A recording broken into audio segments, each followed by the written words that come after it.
Ginang, matagal na po ba kayong naghihintay? Ayos na po lahat ng gamit. Dito po kayo dumaan, dito po. Hoy, magandang babae. Dito ka muna. Samahan mo kaming magpalamig. Huwag kang umalis. Maganda. Matagal-tagal na ring walang babaeng pumupunta sa kulungan na ito. Nagmamakaawa ako sa iyo. Nagmamakaawa ako. Bigyan mo ako. Bigyan mo ako. Gagawin ko ang kahit ano. Basta bigyan mo lang ako. Ibibigay ko pati buhay ko sa iyo.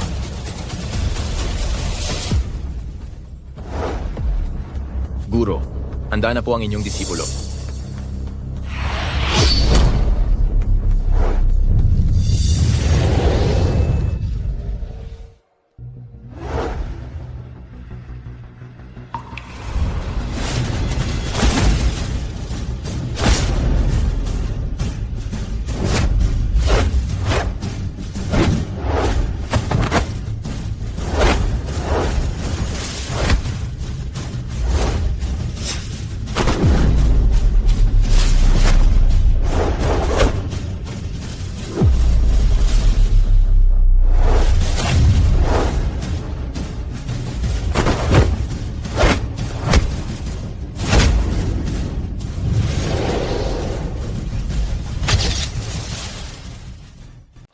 Miss, dito po. Sandali lang po kayo ha. Bufan, Master, hindi ko talaga inasahan. Sa loob ng 3 taon ay natutunan mo ang lahat ng kakayahan ng Huo Yunyan Luo. Isa ka talagang henyo sa martial arts. ang inyong alagad na si Yebu Fan ay nagpapasalamat sa pagtuturo ng 3 master. Hinding-hindi ito malilimutan ng inyong alagad. 3 taon na ang nakalipas nang nabilanggo ka ng walang kasalanan. At nakasama mo kaming 3 magkakapatid sa iisang selda. Ito rin ang aming kapalaran.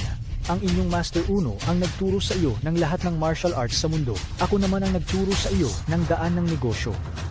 At ang inyong Master Tres ang nagturo sa iyo ng pinakamahusay na medisina. Ngunit ngayon ay lalabas ka na sa bilangguan. Gamit ang 3 kasanayang ito, makakapag-isa ka sa mundo ng martial arts. Ang 3 master ay tulad ng aking pangalawang mga magulang. Ang inyong alagad ay tiyak na magpapasalamat ng buong puso. Yebu Fan, makinig sa utos. Ito po ang inyong alagad.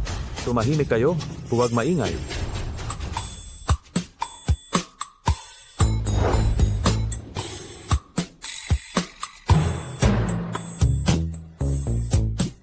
Yebu Fan, makinig sa utos. Nandito po ang inyong alagad. Mula ngayon, ikaw na ang papalit sa akin. Bilang pinuno ng Longdian, hawak ang token na ito. Kaya mong utusan ang libu-libong miyembro ng Longdian at maging mas mataas sa lahat. Yebufan, pakinggan mo ang utos. Ang itim na card na ito ang susi sa aking kaban. Bilyong-bilyong ari-arian at ang Tianxun Group ay mapapasa iyo na. Yebufan, pakinggan mo ang utos. Mula ngayon, ikaw na ang papalit sa akin bilang pinuno ng Baikao Yitian. Ang pagdala ng token na ito ay parang narito ako. 3 guro, napakahalaga nito. Ako, Kunin mo dahil pinakuha namin sa iyo. Kaming 3 matatanda ay magpapahinga na at magre-retiro. Ikaw ang aming kaisa-isang tagapagmana. pero Huwag na huwag ka nang magpero. Sundin mo ang utos ng guro. Kapag naglakas loob kang sumuway, itatakwil kita. hindi ko po makakalimutan ang inyong kabutihan. Yebufan, maaari ka nang lumabas ng kulungan.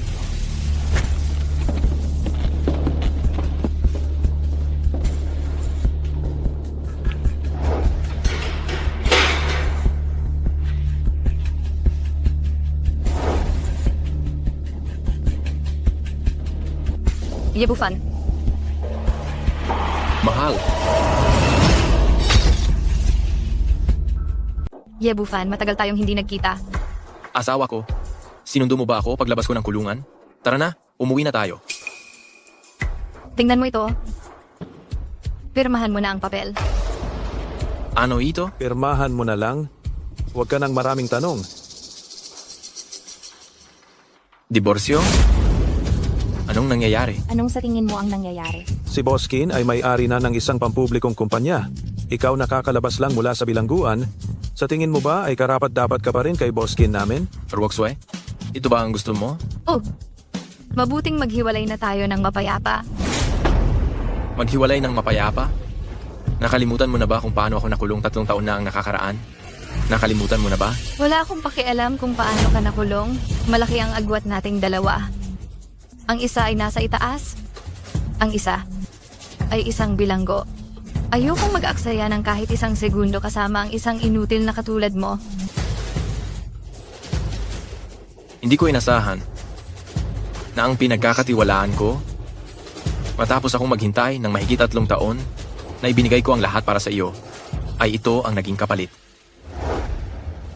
Pakiusap, bayaw, kailangan mo akong tulungan. Hindi niya nakita ang mukha ko. Kailangan mo lang sabihin na ikaw ang voluntaryong gumawa. 3 taon lang at makakalabas ka na. Ikakasal na ako. Hindi ako pwedeng maaksidente, kundi masisira ang buhay ko. Masisira ang buhay mo. Ako?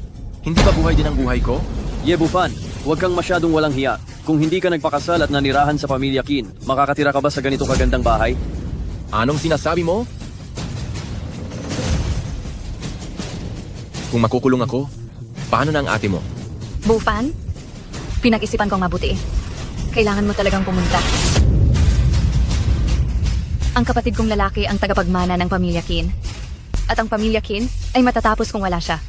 Ako na ang nagmamakaawa sa iyo. Pagkatapos ng 3 taon, tiyak na kukunin kita mula sa bilangguan ng may mataas na paggalang. Pagdating ng panahon, sabay nating pamumunuan ang pamilya Chin at magsasama tayo habang buhay. Luluhod ako para sa iyo. Ako na ang nagmamakaawa sa iyo. Kung mahal mo ako, tulungan mo ako sa pagkakataong ito. Sa buhay na ito, hindi. Sa susunod na buhay, mamahalin pa rin kita ng buong buhay ko. Pakiusap. Kung makukulong ako, paano ka na? Bufan, isipin mo, paglabas mo sa kulungan, formal nang mamumuno ang kapatid ko sa pamilya Kin. At pwede na tayong magkaroon ng sarili nating mundo. Pagdating ng panahon, bibigyan kitang 2 anak. Lalaking kamukha mo, babaeng kamukha ko.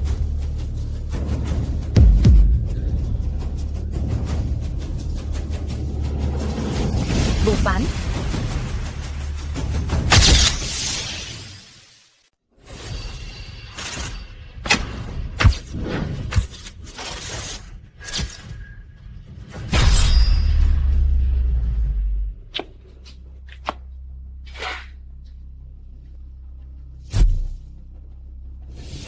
Ang nangyari 3 taon na ang nakakaraan ay lumipas na. 3 taon na iyon, huwag mo nang banggitin pa ang 3 taong nakalipas. Iyon ay kusang loob mong ginawa. Narito ang 1 milyon. Ito ay pambayad ko sa iyo.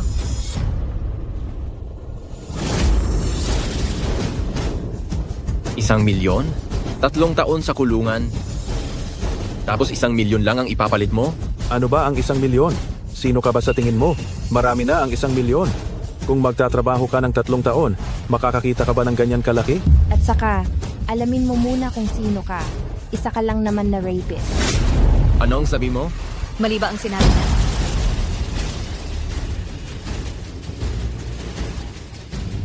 Alam mo ba kung sino ang nakatayo sa harap mo? May sakit ka ba? Sino ka? Hindi ko ba alam? Ikaw ang manugang na nakatira sa pamilya Kim. Walang silbi.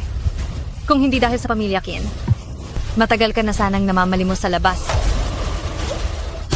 Ikaw, 1 milyon, ayaw mo pa. Siguro nabaliw ka na sa tagal mo sa kulungan, ano? 3 taon akong nakakulong. Hindi ko talaga inasahan na ang nagtapon sa akin ay ang pinakamamahal ko, ang taong handa kong ibigay ang lahat, si Qin Ruoxue. Ano bang gawa ang puso mo? pwede ba? Huwag ka nang magdadaldal pa. Ito lang ang tatanungin ko. Pipirmahan mo ba o hindi ang kasunduan sa diborsyo? Firma. Oo, siyempre pipirmahan ko. Pero tandaan mo ito, simula ngayon, magbabayad ng mahalang pamilya Qin ninyo. Yay, Bufan, hindi mo ba tinitingnan ang sarili mo ngayon? Saan ka kumukuha ng lakas ng loob? Para sabihin iyan? Huwag ka nang mag-aksaya ng oras. Naghihintay si Mr. Qin para sa date niya. Pirmahan mo na.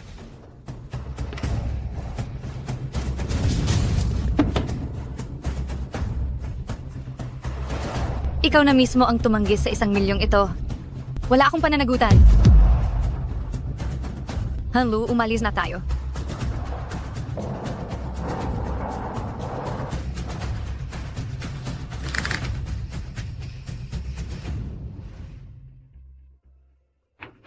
Lumabas ka.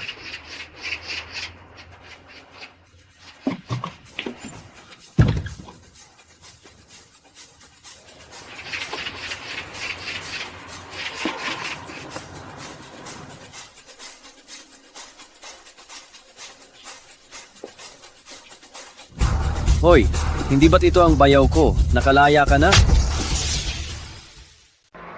Qin Yang. Parang awa mo na, bayaw. Kailangan mo akong tulungan. Hindi niya nakita ang mukha ko. Sabihin mo lang na ikaw ang kusang gumawa nito at sa loob ng 3 taon ay makakalabas ka na. Anong ginagawa mo rito? Siyempre, sinundo kita. Bayaw, kumusta ka nitong nakaraang 3 taon? Kung wala kang masamang balak, lumayas ka na. Hey, 3 taon tayong hindi nakita. Mukhang tumataas ang galit mo ah. Mga kasama, ito ang madalas kong ikuwento sa inyo. Ang mabait kong bayaw na pumalit sa akin sa kaso ng panggagahasa at nakulong. Ay, matagal ko nang naririnig ang pangalan mo, Bayaw. Bayaw, hindi mo alam, dito sa Timog Silangang Lungsod, sobrang sikat mo na pala.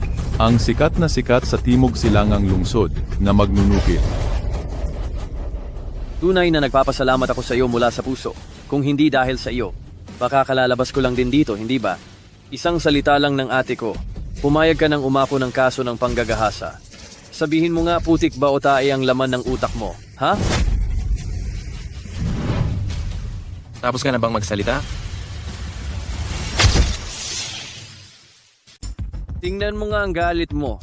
Gusto mo pa akong saktan, ano? 3 taon na ang nakalipas. Para kang sunod-sunuran. Isang inutil na manugang. Araw-araw para kang aso.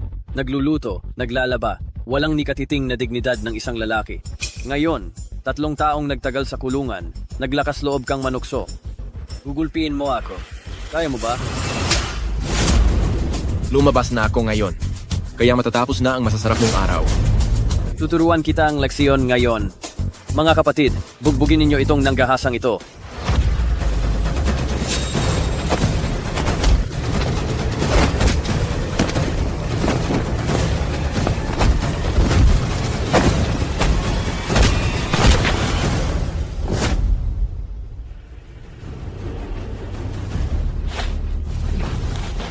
Kailan ka pa nagkaroon ng ganyang kakayahan?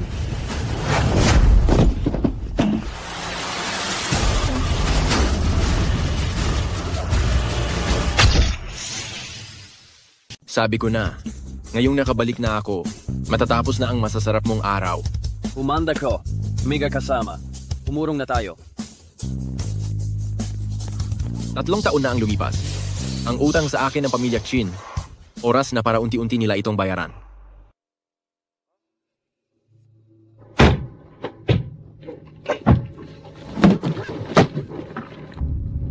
Matanda. Ngayon, kailangan ng gibain ang bahay mo. Tatanungin kita sa huling pagkakataon, aalis ka ba o hindi? Hindi pa nakakabalik ang anak ko. Sinabi niyo lang na sa pilitang demolisyon. Gagawa na kayo ng demolisyon. Ang anak mo? Sino bang hindi nakakaalam na ang anak mo ay isang nanggahasa? Wala siyang silbi kung babalik man siya. Ang proyektong ito ay pagmamayari ng Hari ng Timog Silangan. Ang proyekto ni Boss Dubingkun. Mapipigilan mo ba ito? Hindi nanggahasa ang anak ko. Hindi siya isang nanggahasa. Ziga. Kung hindi ka pa aalis, sa pilitan na namin gigibain ito. Tatayo ako rito ngayon. Kung may lakas kayo, daanan niyo ako. Pilit mo pang pinapaganda ang sarili mo. Nagpapaka-importante ka pa. Tutulungan kitang matapos iyan ngayon. Hangga kasama, giba.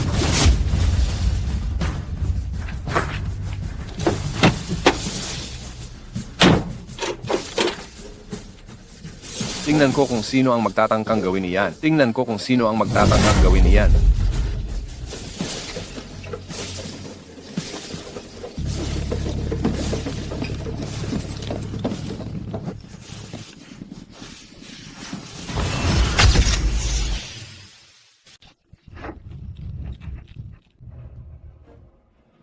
Tay, Bufan?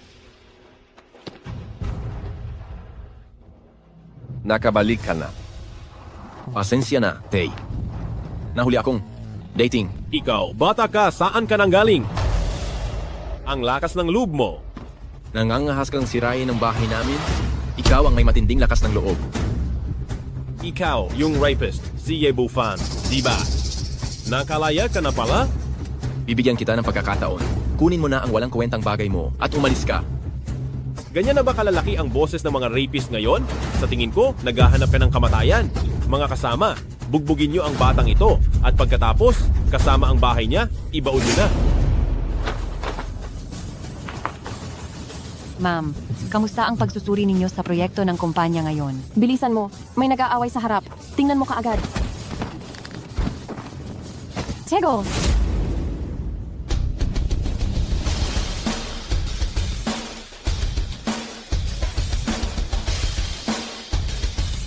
Sino nagbigay sa inyo ng pahintulot na manggulo? Wala na ba kayong takot sa batas? Ikaw?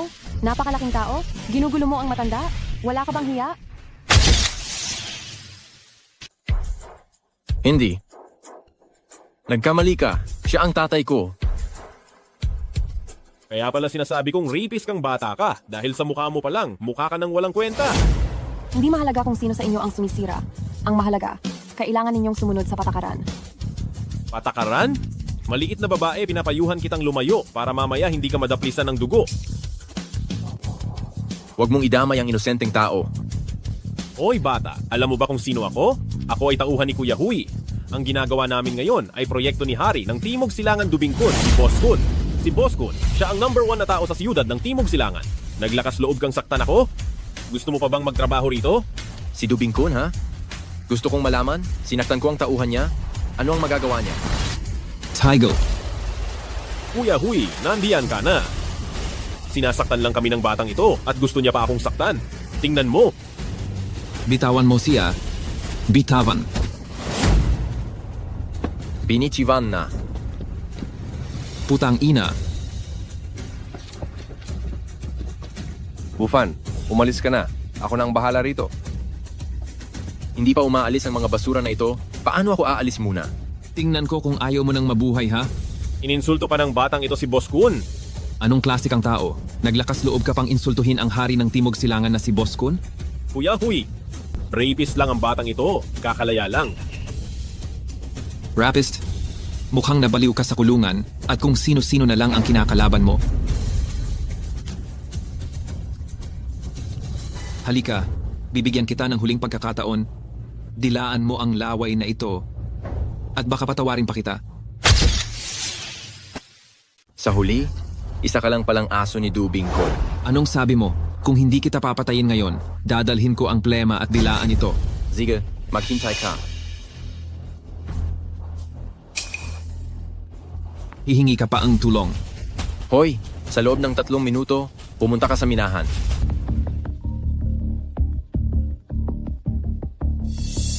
Hello?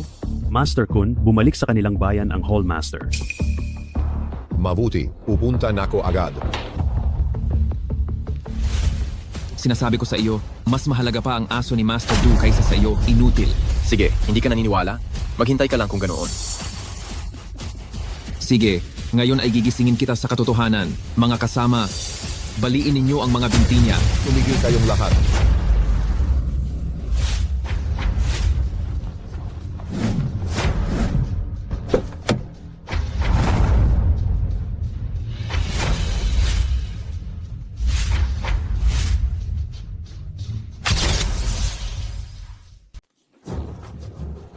Kunye. Paano ka na parito? Anong ginagawa ninyo? Itong dalawang ito, hinarangan niya ang ating konstruksyon at sinaktan pa ang ating kasamahan. Hahandaan ko siyang parusahan ng husto. Napakatapang mo. Alam mo ba kung sino siya? Hindi ba siya ang maliit na rapist? Ako.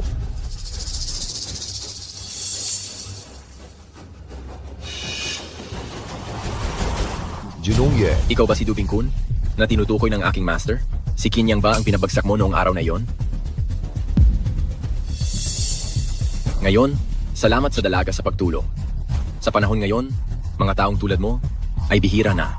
Sa magulong lugar na ito ngayon, mas mabuting umalis ka na muna, dalaga. Pasensya na. Hindi ko sinasadya ang hindi pagkakaunawaan kanina. Sa totoo lang, wala naman akong gaanong naitulong. Sige, aalis na ako. Ako si Gui Fei. Magkita tayo ulit, kung may pagkakataon.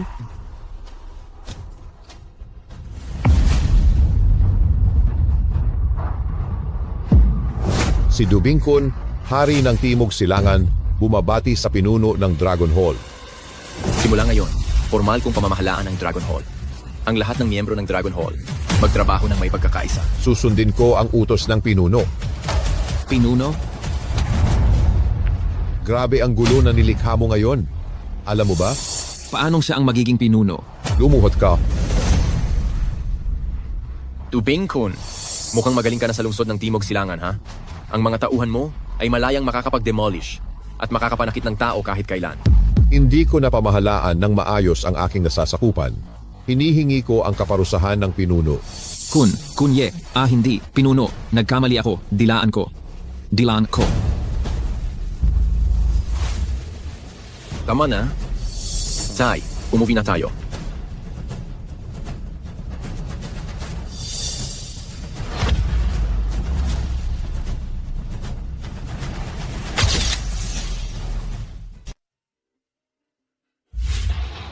Pa, sa panahong wala ako, salamat at pinaghirapan mo ito.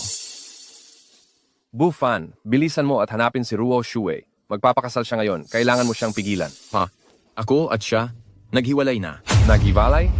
Anong hiwalayan ang pinagsasabi mo? Ikaw na masamang bata ka, bilisan mo at ibalik siya rito. Pa, may maraming bagay na hindi mo alam. Si Qin Ruo Shue, dahan-dahan naming aayusin ang aming alitan. Ma, ngayon maganda ba ako? Ang anak ko ngayon, ang pinakamaganda. Ma, pupunta lang ako dun sandali. Sige. Manager Wu? Maskin. Congratulations! Sa wakas, naitapon mo na ang walang kakuwentahang manugang, ngayon magpapaksal ka kay Young Master Cao, tunay na isang malaking okasyon. Maraming salamat, Manager Wu. Manager Wu, tila maganda ang takbo ng negosyo mo kamakailan. Kailangan pa ng pamilya Qin ang malaking tulong mo sa hinaharap. Siyempre. Kaya naman binabati ko kayo ng maaga ng isang matibay na pagsasama. Salamat, Manager Wu. Yumayring na si Young Master Cao. Gino. Magandang araw sa inyong lahat. Jinong Cao.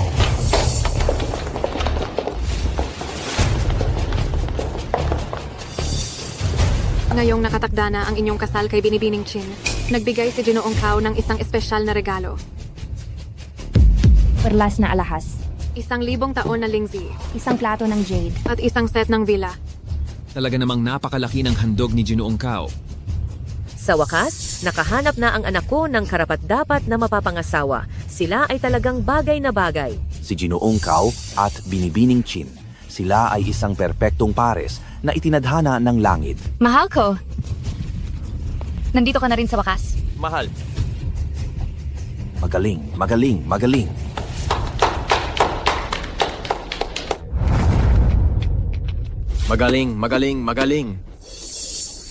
Ang ingay pala rito. Hoy, ikaw na walang kwenta. Bakit ka nandito? Ito ba ang lugar na dapat mong puntahan? Engagement ng ex-wife ko. Natural lang na pumunta ako.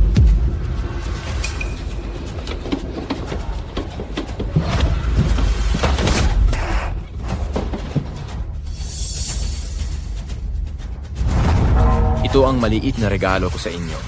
Itong orasan, ibibigay ko bilang handog sa kasal. Hinihiling ko na mabuhay kayo ng masaya at matagal. Magbigay ng orasan. Yebufan, nandito ka ba para mambasag ng kasal? Hindi naman. Naparito ako para bigyan kayo ng regalo sa kasal. Isang orasan lang naman. Ano? Yebufan? Hiwalay na tayo? Anong ibig mong sabihin? Sa pangungulit mo sa akin ngayon? Siya yung nanakit sa akin kahapon at binugbog ako. Hindi pa ako nakakahanap ng tao para ayusin ka. Pero nagpakita ka pa ngayon. Ano bang kaya mong gawin para ayusin ako? Kahapon, pampagana lang yon.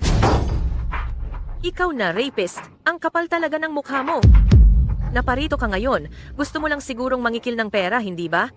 Sinasabi ko sa'yo, wala kang makukuha kahit isang sentimo. Ang katulad mong tao, nararapat lang na pumunta ka sa kalsada at magpalimos.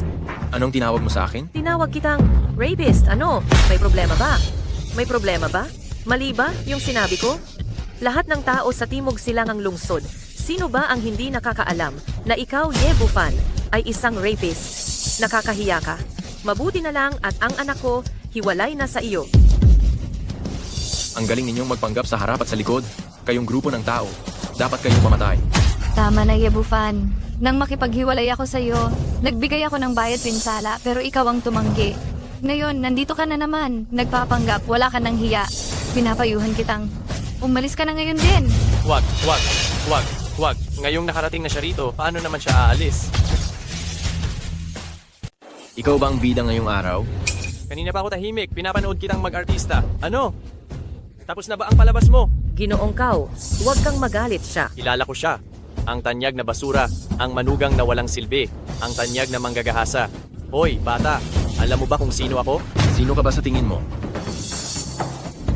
Sasabihin ko sa iyo. Ako ay mula sa ilalim ni Kunye, ang hari ng Timog Silangan, ang Kao Group, ang panganay na anak ng pamilya Kao. Nangahas kang gumawa ng gulo sa kasal ko ngayon, hindi ka na makakaalis. Wala akong pakialam kung sino ka. Pero siya, kailangan kong protektahan. Yebufan, may sasabihin ako sa iyo. Noong nasa kulungan ka, araw-araw kaming magkasama. Ay, hindi, bago ka pa makulong. Kami na, hindi mo lang alam, basura ka kasi. Alam mo ba kung gaano katagal mo nang suot ang sungay na yan? Ilang taon na. Nangangahas ka pang gumawa ng gulo sa kasal ko. Pinapahiya mo ang pamilya Ye, grabe. Naintindihan mo ba? Ang mga hangal ay namamatay sa sobrang daldal. Ilang salita mo pa lang. Sapat na yan para mamatay ka. 10,000 beses. Anong gagawin mo? Tingnan mo ang ayos mo. Bibilihin mo na ba ang buong lungsod ng Timog Silangan? Nakakabaliw talaga. Timog Silangang lungsod. Hindi ko ito kayang bilhin. Ngunit napakadali lang para sa akin na pabagsakin ng pamilya Kao. Ang cute mo talagang bata. Napabagsakin ng pamilya Kao. Lumalabas talaga yan sa bibig mo. Maging ang hari ng Timog Silangan, si Ginoong Kun, ay hindi maglalakas loob na sabihin na pababagsakin niya ang pamilya Kao sa loob lang ng ilang minuto. Kung gayon, alam mo ba kung sino ang pinagsisilbihan ni Dubing Kun? Sino? Huwag mong sabihing ikaw Tama. Ako niya. Makinig kayo, makinig. Itong rapist na ito, sabi niya, siya ang pinagsisilbihan ni Ginoong Kun. Hoy, bata, alam mo ba kung sino si Ginoong Kun? Maging kami sa pamilya Kao ay nagpapakita ng labis na paggalang sa kanya. Sabi mo, pinagsisilbihan ka niya. Karapat-dapat ka ba? Yebufan, maaari ba huwag ka nang magpakahiya rito? Sa loob ng ilang taon, hindi pa ba sapat ang kahihiyan? Nasa kulungan siya. Nag-atake ang sakit niya sa pag-iisip. May sakit ka ba? Pumunta ka na sa doktor. Sinasabi mo pa na pinagsisilbihan ka ni Ginoong Kun. Bakit hindi mo na lang sabihin na hinuhugasan ng Reyna Ina ang iyong mga paa? Nakakatawa ba iyan? Siyempre nakakatawa. Yebufan, alam mo ba kung ano ang hitsura mo ngayon? Para kang unggoy. Isang unggoy na nakalabas ang puwit. Nagpapakita ng palabas sa amin.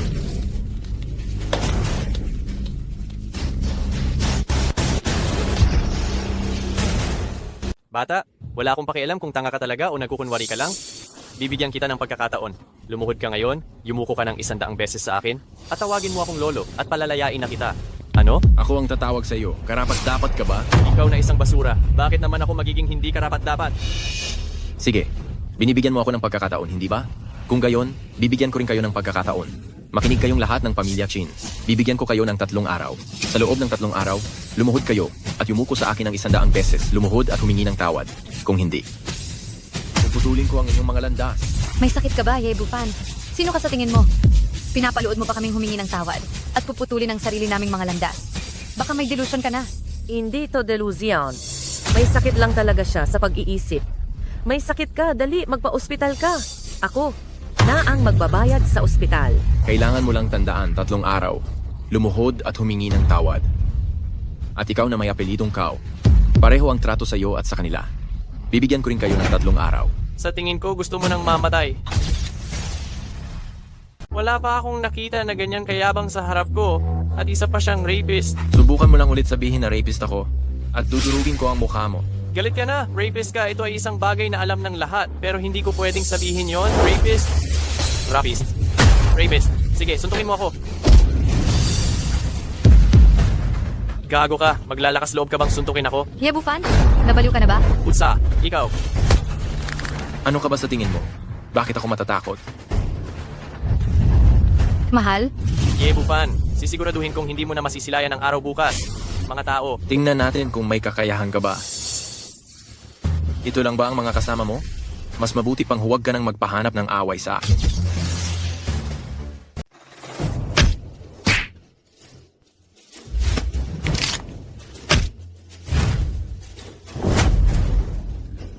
Bakit ka biglang naging ganyan kalakas? Marami pang bagay na hindi mo alam. May ibubuga ka rin pala. Bata, mukhang hindi ka na rin pala ganap na basura. Pero ano ngayon? Sinabi ko na babagsak ka, at babagsak ka talaga. Anong sabi mo? Hayop ka, bitawan mo ako. Kawalang galangan? Saan nanggaling itong bastardong ito? Patayin mo na siya. Bitawan mo agad ang anak ko. Binitawan na. Nahahanap ka ang kamatayan. Hindi ba ikaw ang nagsabi na bitawan ko? Patayin mo siya! Patayin mo siya! Bata, sa Dongnan City, naglakas loob kang sakta ng anak ko? Alam mo ba kung paano isulat ang salitang kamatayan? Talaga ngang kasing tanga ka ng anak mo. May ganyang anak. Siguradong hindi ka rin isang disenteng tao. Anong sabi mo? Ang sabi ko, hindi ka magandang tao. Walang galang, Yebufan. Alam mo ba kung sino ang nasa harapan mo? At naglakas loob ka pang magsalita ng ganyan. Ito ay ang taong sa isang tapak lang ay kayang ipagalaw ang buong cow group ng Southeast City. Sus, talaga. Ganoong katindi. Kung ganoon, tumapak ka nga. Gusto kong makita paano igagalaw ang Southeast City. Yebufan, ikaw... Yebufan. Kaya pala, ikaw si Yebufan. Isang hamak na inutil na manugang ng pamilya Chin, naglakas loob pang magbitiw ng masamang salita. Tay, wag na nating patagalin pa. Patayin na natin siya agad. Sige, halika na. Kaya kong harapin kayong lahat ng mga walang kuwenta. Tamang-tama para makapag-ehersisyo ako. Sobrang yabang talaga. Ngayon, dahil engagement ceremony ito ng anak ko, pagbibigyan muna kita. Pero tandaan mo, sa oras na lumipas ang araw na ito, makatitiyak ako na hindi ka na magiging isang buong tao. Sige, tingnan natin kung ano ang magagawa mo sa akin. Aray, Itay! Nagdala siya ng kabaong sa kasal namin ni Ruok Shue. Ito ay isang matinding insulto sa ating pamilya, Kao. Hindi natin siya pwedeng palampasin. Tama na. Gusto mo bang magkaroon ng patay sa engagement party mo? Ngayon, mapapatawad kita. Ngunit hindi ibig sabihin na bukas ay mapapatawad pa rin kita. Sige. Hindi ko naguguluhin pa kayong dalawa ngayon. Ngunit kailangan ko pa rin bigyan kayo ng babala. Mga taga-pamilya Chin at kayong mag-ama ng pamilya Kao, makinig kayong mabuti. Binibigyan ko kayo ng 3 araw para lumuhod at magbigay sa akin ng 100 malalakas na yuko bawat isa at humingi ng tawad. Kung hindi, wawakasan ko ang inyong mga buhay. Bata, masyado kang mayabang. Sa tingin mo, mabubuhay ka pa ba ng 3 araw? Tingnan na lang natin.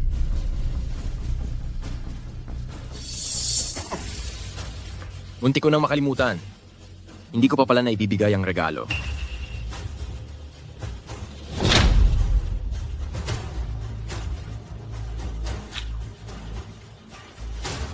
Pera ng patay.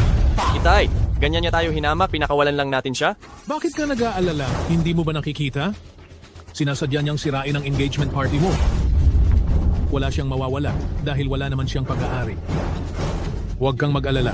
Ang sinumang maglakas loob na kantiin ang aming pamilya Kao, tiyak na mamamatay na walang libingan. Hipag, umalis na rin ang walang kuwentang iyon. Ang engagement party ba ng ating dalawang pamilya? Nasa oras na simulan na. Dubing-kun, makinig ka.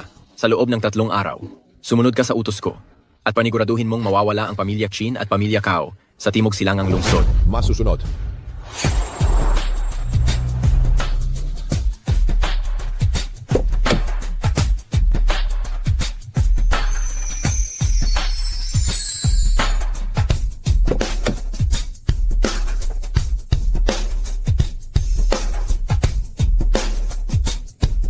Lolo, sandali lang po.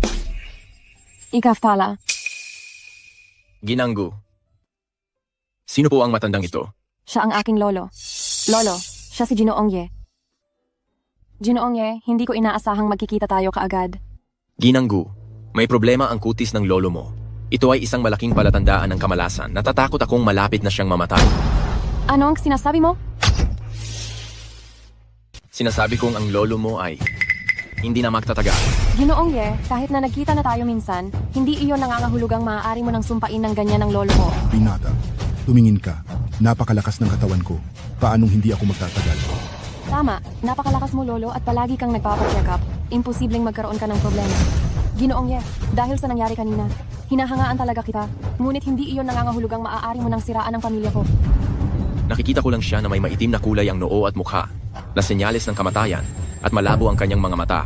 Ito ay isang malaking masamaang palatandaan. Sa loob ng 1 araw, mawawalan siya ng malay, at pagkatapos ng 3 araw, baka mamatay na siya. Tama na. Mayroon kaming personal na doktor sa bahay at napakaraming high-tech na kagamitan. Kung ang iba ay hindi makahanap ng problema, Sa tingin mo ba ay makikita mo iyon sa isang sulyap lamang? Binata, ang mga taong tulad mo, marami na akong nakita. Ang pag-asa sa panloloko ay makakasama lang sa sarili mo. Hindi ako nanloloko. Ako ay tinuruan ng pinuno ng Hall of 100 Herbs, si Sun Baikao. Maniwala ka sa akin, matanda. Ako lang ang makakagamot sa sakit mo. Sun Baikao Sun Shenyi, ilang taon na kayong nagtatago? Sabi mo, Sun Shenyi ang iyong guro. Paano kami maniniwala sa iyo? Kung hindi kayo naniniwala, maghanda na lang kayo para sa burol. Walang hiya. Tigilan mo. Lolo, sinabi ko na sa iyo noon, siya ang pumigil sa sapilitang demolition. Naniniwala akong may dahilan siya kung bakit niya sinabi ang mga iyon ngayon. Hayaan na lang muna natin siya. Umalis ka, layas. Kung hindi niyo ako pinaniniwalaan ngayon, tiyak na kailangan niyo akong hanapin bago matapos ang araw. Sa 3 taon kong pagkakakulong, nagkaroon ako ng 3 guro. Ang unang guro ay namumuno sa Longdian at nakatataas sa lahat. Ang pangalawang guro ay may yutang-yutang bilyong kayamanan. At ang pangatlong guro na si Sun Baikao ay ang kasalukuyang santo ng medisina. Kahit sino sa kanila ay kayang yanigin ang buong Huaxia. At ako ay tinipo ng mga kakayahan at katayuan nilang 3 sa aking sarili. Mula ngayon, ang pangalan ni Ye Bufan ay makikilala sa Huaxia.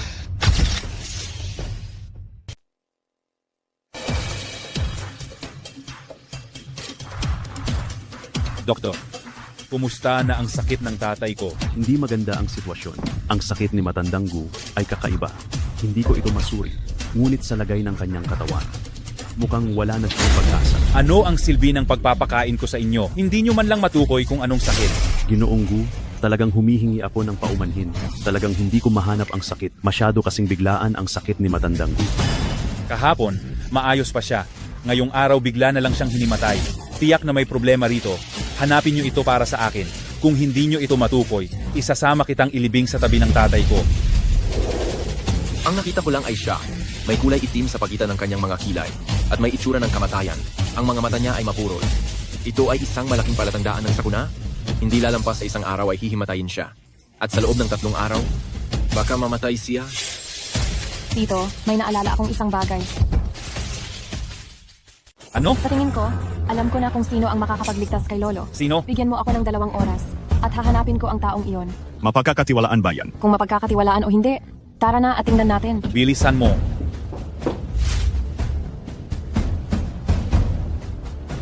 Kailangan kong mahanap ang isang tao ng mabilis.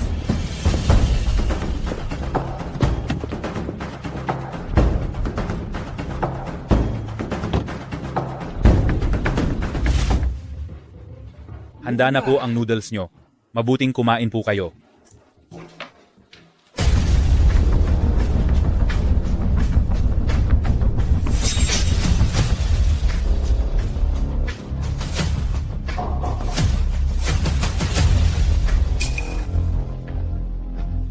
Mr. Ye, sa wakas ay natagpuan din kita. Ako? Bakit mo ako hinahanap para kumain ng noodles? Tungkol sa nangyari kanina, ako ang nagkamali sa'yo. Humihingi ako ng paumanhin. Huwag, huwag, huwag. Ang paginging tawat ang binibining pamilyang Gu, hindi ko matatanggap iyan. Napatunayan mo ang sinabi mo kahapon. Biglang nagkasakit ang lolo ko at nakahiga ngayon sa kama, walang malay. Talaga? Ano naman ang kinalaman ko riyan? Siyempre may kinalaman ka. Sinabi mo kahapon na kaya mong gamutin ang sakit na ito. Tama, kaya ko nang gamutin. Pero sa ugali mong iyan, hindi ko magagamot. Ginoong Ye, huwag kang mag-alala hanggat kaya mong gamutin ang lolo ko. Bibigyan kita ng 5 milyong piso, sapat na para sa buong buhay mo. Pinebaning Gu, hindi ka ba masyadong nagtitiwala sa 5 milyong piso mo? Ikaw na Rapis, binibigyan ka lang pabor ang aming binibini dahil kinakausap ka niya. Bakit ganyan ka makipag-usap kay Ginoong Ye? Ginoong Ye, inalam na kita. 3 taon ka sa kulungan. At ngayon lang lumabas. Iniwan ka na ng iyong dating asawa, si Chin Ruoxue. Itong 5 milyong piso, baka makatulong sa iyo na makataas ang ulo mo sa pamilyang Chin. Hindi masama.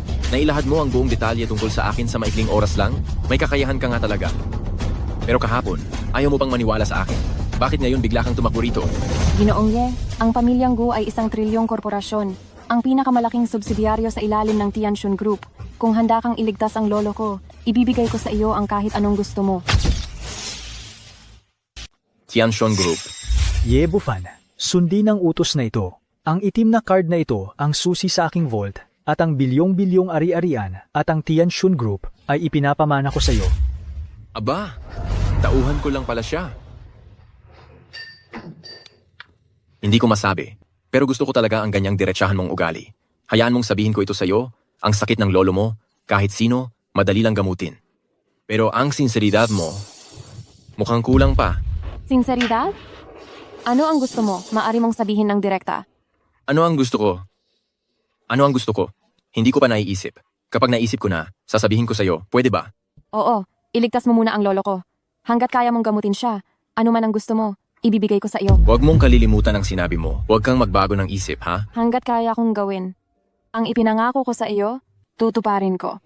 Tara na, maglakad na tayo, ha? Kain ka.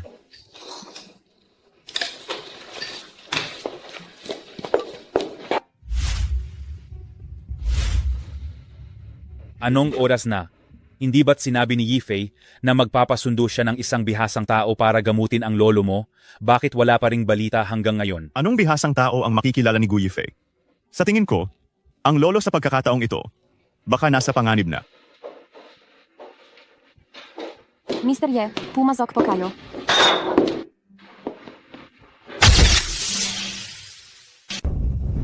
Yifei, sa wakas, nakabalik ka na. Hindi ba't pumunta ka upang maghanap ng kilalang doktor para gamutin ang lolo mo? Nasaan siya? Siya ang kilalang doktor na inanyayahan ko. Ano? Isang kabataang wala pang karanasan na tulad nito. Nagbibiro ka ba kaya niyang gamutin ang sakit ng lolo? Hindi ba't kalokohan yan? Anong problema kung bata? Sa tingin ko, masyado kayong mapangmaliit. Ang sakit ni Lolo Gu, ako lang ang makakagamot. Napakawalang alam mo, nagsasalita ka ng mayabang. At sinasabi mo pang mapangmaliit kami. Yifei, anong klaseng tao ang dinala mo? Ikaw ay... Iyo, nakita namin siya ni Lolo kahapon. Sa isang tingin, nakita niya na may malubhang sakit si Lolo at hinulaan niyang si Lolo ay babagsak sa loob ng isang araw. Ngayon, nangyari nga ang hula, hindi ba't siya na ang henyong doktor? Anong patunay niya? Siguro, nagkataon lang yon. Tingnan mo ang itsura niya. Mukha ba siyang doktor? Ah, bobo. Isa lang siyang manluloko na nanggagamit para kumain. Sino ka ba para pagsabihan ako? Ang dami mong dakdak ng dakdak? Hindi ka ba titigil? Mukhang gusto mong masaktan. Sa tingin ko, gusto mong masaktan. Tama na. Sinasabi mong isa kang sikat na doktor at kaya mong pagalingin ang sakit ng tatay ko. Kaya tatanungin kita, ilang taon na ang iyong karanasan sa industriya at gaano na karami ang iyong matatagumpay na kaso? Tungkol sa karanasan sa industriya? Wala. Tungkol naman sa matatagumpay na kaso? Wala rin. Wala. Hindi ko na itatago sa inyo, mga Ginoo. Ngayon, mula nang mag-aral ako ng medisina, ito ang unang beses na manggagamot ako ng tao. Si Lolo Gu, siya ang aking unang pasyente. Napapatawa mo ako. Alam mo ba ang sinasabi mo? Jinung Ye, paulit-ulit mong sinabi na kaya mong pagalingin ang sakit ng lolo ko. Pero ngayon sinasabi mong ito ang unang beses na manggagamot ka ng tao. Hindi ka ba sobra na? Isang pambihirang kuwento talaga ito. Isang baguhan na hindi pa nakagamot ng sinuman ay naglakas loob na magsabi na kaya niyang gamutin ang sakit na hindi kayang gamutin ng mga internasyonal na doktor. Gu Yifei, nakahanap ka talaga ng isang banal na tao. Talaga namang kahiya-hiya. Ano naman kung wala akong karanasan? Si Lolo Gu ang aking unang pasyente. Ano naman? Masisiguro ko na si Lolo Gu ay agad nagagaling. Ye Bufan, pakinggan mo ang sinasabi mo. Hindi ko na sana pinaniwalaan ka. At nag-aksaya pa akong oras para dalhin ka rito. Ye Bufan. Ikaw si Ye Bufan? Akong nga. Ikaw ang sikat na walang kuwentang manugang ng pamilya Kim. Ang rapist na si Ye Bufan? Ano? Isang rapis? Oh, tama. Siya nga. Nakita ko pa ang kanyang litrato. Kilala siya sa Dongnan City. Lahat ay nakakakilala sa kanya. Talagang nakakabaliw. Yifei, kumukuha ka ng isang rapist at isang doktor na hindi pa nakagamot ng iba para gamutin ang lolo mo? Ipinapahiya mo ang pamilyang Gu? Ang pamilya ninyo ay talagang nakakatawa. Ang matanda ay walang malay. Ngayon, may oras pa kayong pag-aralan ako? Tumahimik ka! Kahit na ang lolo ko ay walang malay, hindi ikaw, isang rapist, ang sasagip sa kanya. Paano kung sabihin kong ako ang modernong medicine saint, ang nag-iisang personal na estudyante ni Sun Baikao, ang may-ari ng Baikao Store? Nagsisinungaling ka. Sinabi mo kanina na ito ang unang beses mong manggagamot, ngayon naman sinasabi mo na ikaw ang personal na estudyante ni Sun Baikao. Nakakatawa. Ako ang kanyang estudyante. May kinalaman ba iyon sa kung ito ang una kong beses manggamot? Tama na. Talaga namang mayabang ka. Isang rapist. nagsasabing, estudyante ka ng Medicine Saint. Lumabas ka. Yifei, hindi mo pa ba papaalisin itong doktor na kinuha mo? Sandali lang. Sandali lang. Ano pa bang gusto mong gawin? Ginawa ko na ang lahat para sa iyo. Umalis ka na agad. Gu Yifei, dahil nangako akong iligtas ang lolo mo, tiyak na gagawin ko iyon. Wala nang pag-asa ang matanda. Mas mabuting hayaan mo akong subukan. Baka sakali. Nagsisinungaling ka. Ginagawa mong testingan ng lolo ko. Susubukan mo pa raw. Mataas ang katayuan ng lolo ko. Pwede bang subukan lang iyan ng isang manloloko na katulad mo? Gu Yifei, pinagkakatiwalaan mo ba ako? Dati, pinagkakatiwalaan kita, pero sinabi mo na hindi ka pa nakakapanggamot ng sinuman. Paano pa ako maniniwala sa iyo? Gio, nandoon ang pinto. Lumabas ka na ngayon din. Huwag mong hintayin na magalit ako. Kung hindi, ipapaalis kita sa pamamagitan ng pamamalo. Hindi ninyo alam ang kasabihang, sumugal na lang kahit huli na. Pero sinasabi ninyo na kayo ay isang malaking pamilya. Tama na, umalis ka na. Wala na itong kinalaman sa pamilya namin. Ang tapang mo rin. Kunin ninyo siya. Palabasin ninyo ang batang ito. Sandali, ako na ang aalis. Aray, Ye, Bufan, anong ginagawa mo? Bilis, habulin ninyo siya.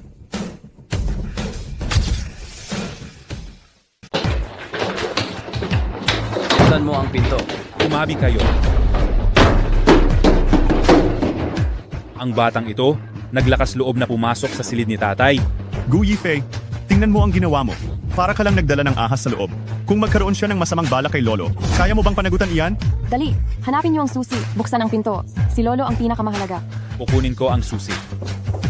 Ye Bufan, lumabas ka na. Ye, Bufan, huwag kang magulo. Gusto mo pa bang bumalik sa loob? Isipin mo ang buhay mo sa kulungan. aray, Lolo Gu, tingnan mo ang mga hindi masunuring apo mo, talagang ayaw nilang iligtas kita. Huwag na kayong sumigaw.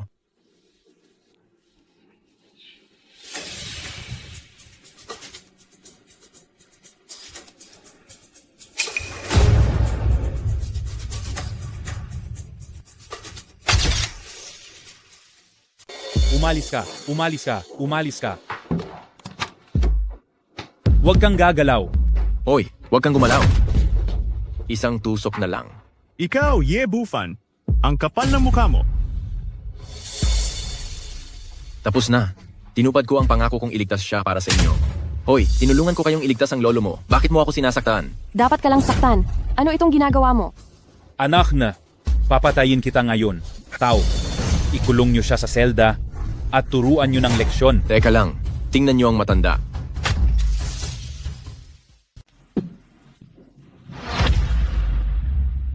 Saan ako? Lolo, gising ka na.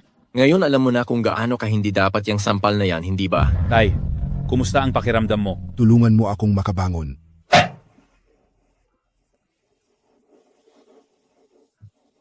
Sino ang nagligtas sa akin?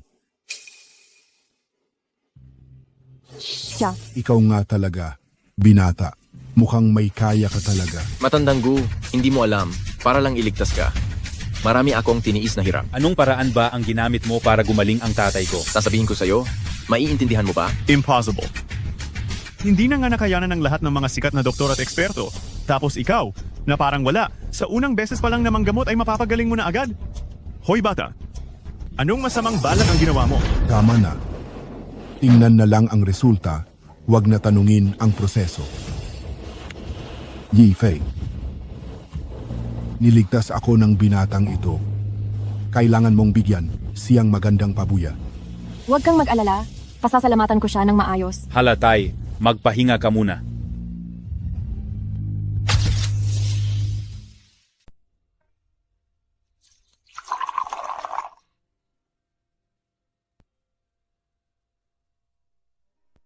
Dr. Ye, ang tsaa na ito ay kumakatawan sa aking paumanhin. Humihingi ako ng tawad sa inyo.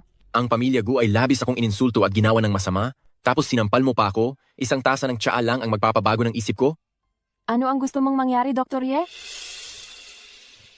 Gu Yifei, hindi ba nangako ka sa akin noon na basta tulungan kitang gamutin ng iyong lolo, anumang kondisyon ay handa kang gawin? Tutuparin mo ba yan? Opo, syempre. Ang mga taga-pamilya Gu ay tumutupad sa salita. Ngunit ang kondisyon ay, dapat ito ay nasa loob ng aking kakayahan. Aba, siguradong nasa kakayahan mo yan. Magsalita na po kayo, Dr. Ye. Alam mo, ako, Kakalabas lang sa hiwalayan ng asawa. At ang kulang-kulang ngayon ay isang asawa. Dr. Ye, hindi ko maintindihan ang ibig mong sabihin. Hindi mo maintindihan? Gusto kong maging asawa kita. Dr. Ye, ang biro mong ito ay medyo malaki, hindi ba? Kani-kanina lang sinabi mong ang pamilya Gu ay tumutupad sa salita.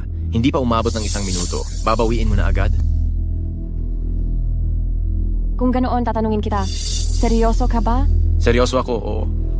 Matagal ko na itong pinag-iisipan. Ikaw talaga ang tipo ko.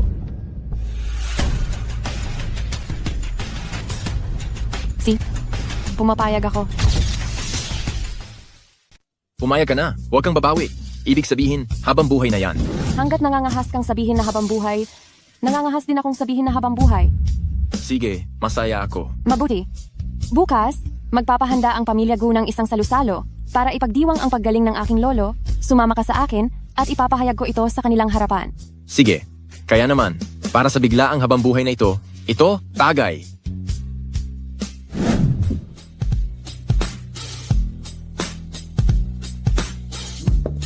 Tape. Dumating na po sila. Dr. Ye, ngayon iniimbitahan kita para dumalo sa salusalo ng pamilya Gu. Kung wala ka, siguro ay namatay na ako ngayon. Pamilya na tayo, matandang Gu. Huwag na kayong mahiya. Anong pamilya? Sino ang pamilya mo? Isa ka lang, doktor. Na nagkataong nagpagaling sa lolo ko. Ito ang pamilya Gu ng Tianxun Group. Manugang na ako ng pamilya Gu. Hindi ba kami pamilya? Manugang ng pamilya Gu? Anong ibig mong sabihin? Ganito kasi.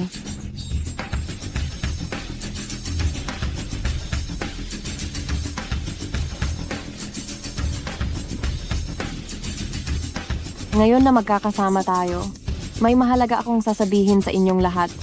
Kami ni Bufan ay magkasintahan ngayon, at siya na rin ang aking mapapangasawa. Anong sinasabi mo? Yifei, siya. Kailan pa siya naging mapapangasawa mo?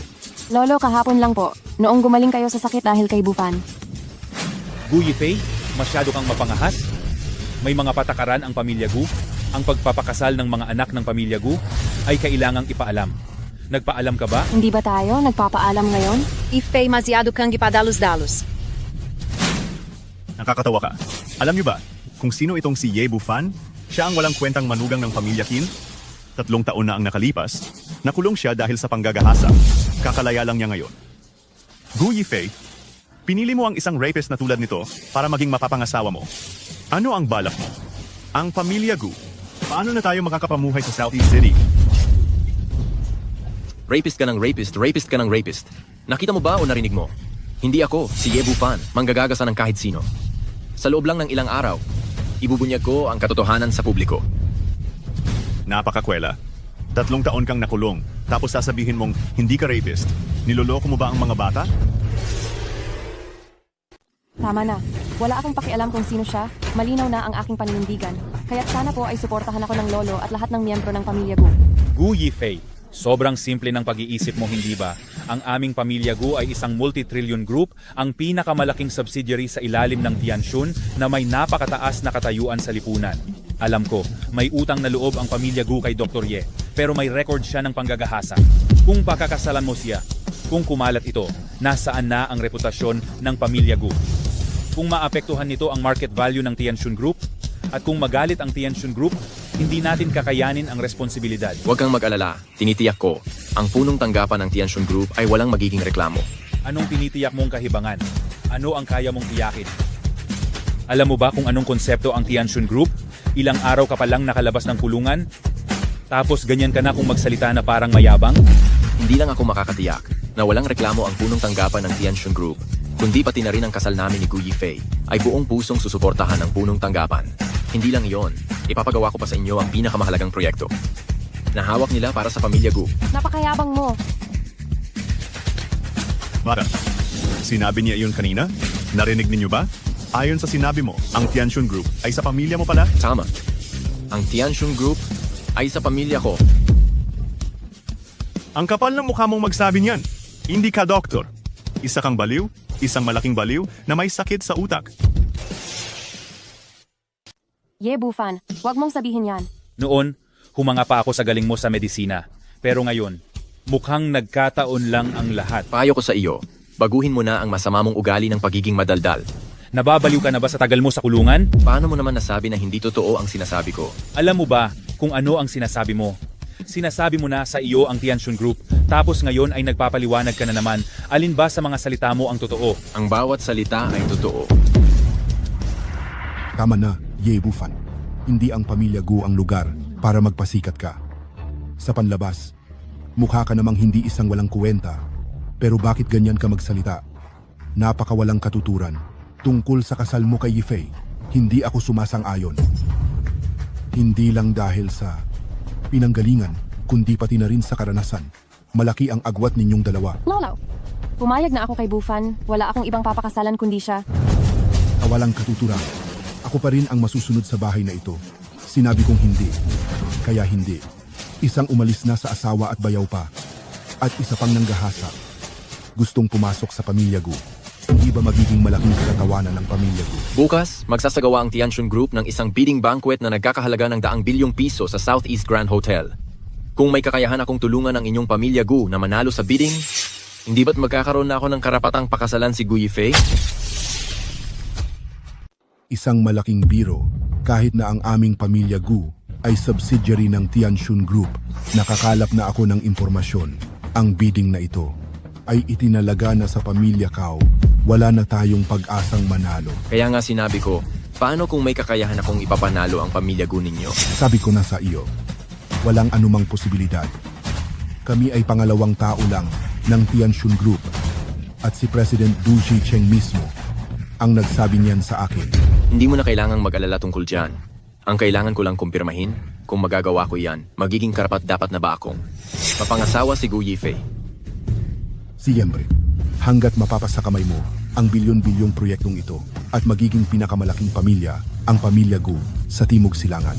Natural lang na karapat-dapat ka sa aking apo. Sige. Kung ganoon, tingnan na lang natin bukas. Tay, huwag kang makinig sa kanyang mga walang kwentang sinasabi. Isa lang siyang walang silbi. Ano pang kakayahan mayroon siya? Bukas na. Hindi ba't makikita mo? Mabuti, tingnan ko kung paano ka mapapahiya bukas.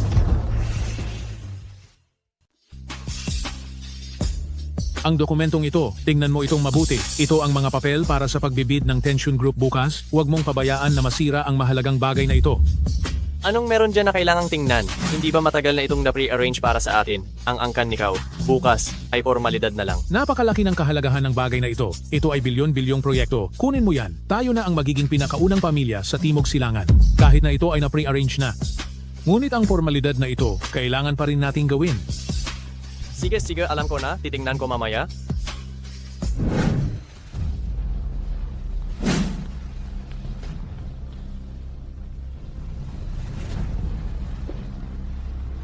Sir, pinapatawagin niyo po ba ako? Ikaw ang CEO ng Tianjin Group, si Du Jicheng? Ako nga po. Tawagin mo na lang akong Little Du. Nabalitaan ko na ang bilyong-bilyong halaga ng bid bukas ay na-pre-arrange na para sa angkan ni Kao, tama ba? Tama po. Iyan po sana ang iuulat ko sa inyo. Baguhin mo. Ibigay mo sa angkan ni Gu. Bakit po? Ang lupon ng mga direktor ay napagkasunduan na po iyan. Mula ngayon, lubusan ko ng pinamumunuan ng Tianjin Group at ako ang nasusunod sa grupo ngayon. Ang lupon ng mga direktor ay walang magiging reklamo. Sige po, susundin ko po kayo. Gagawin ko agad. Bukas, ang angkan ni Gu ang mananalo sa bidding. Tsaka, pupunta rin ako sa party bukas. Ang aking pagkatao, huwag mo munang ibunyag. Naiintindihan ko po.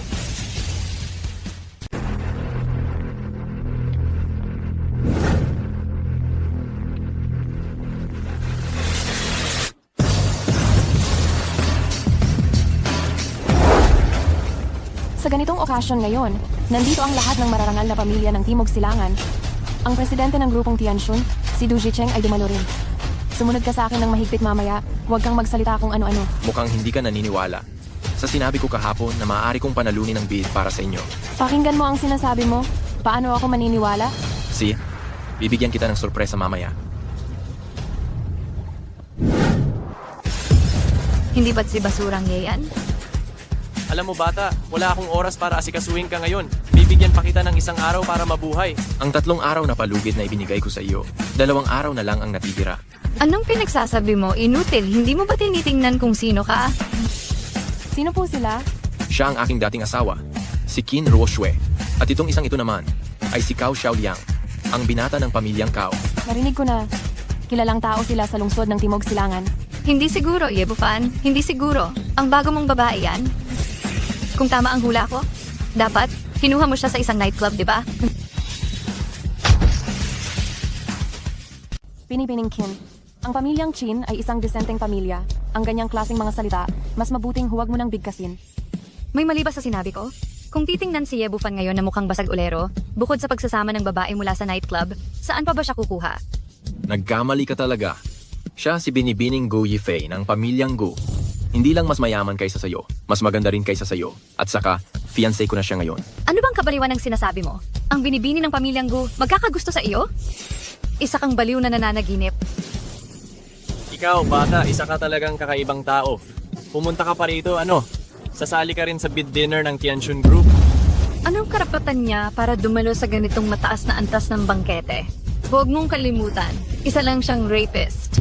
Sinabi ko na, si Binibining Gu ang aking fiancé. Dahil sa kanyang identidad, ang dumalo sa ganitong bangkete, hindi ba normal lang iyon? Ziga. Tingnan natin kung paano ka makakapasok. Tama na, huwag mo nang sayangin ang oras mo sa walang kuwentang taong ito. Bata, sinasabi ko sa iyo, sa araw na ito sa susunod na taon, ito na ang araw ng iyong kamatayan. Tara. Paano malalaman ang palakas sa loob ng balon? Ang mundo sa itaas?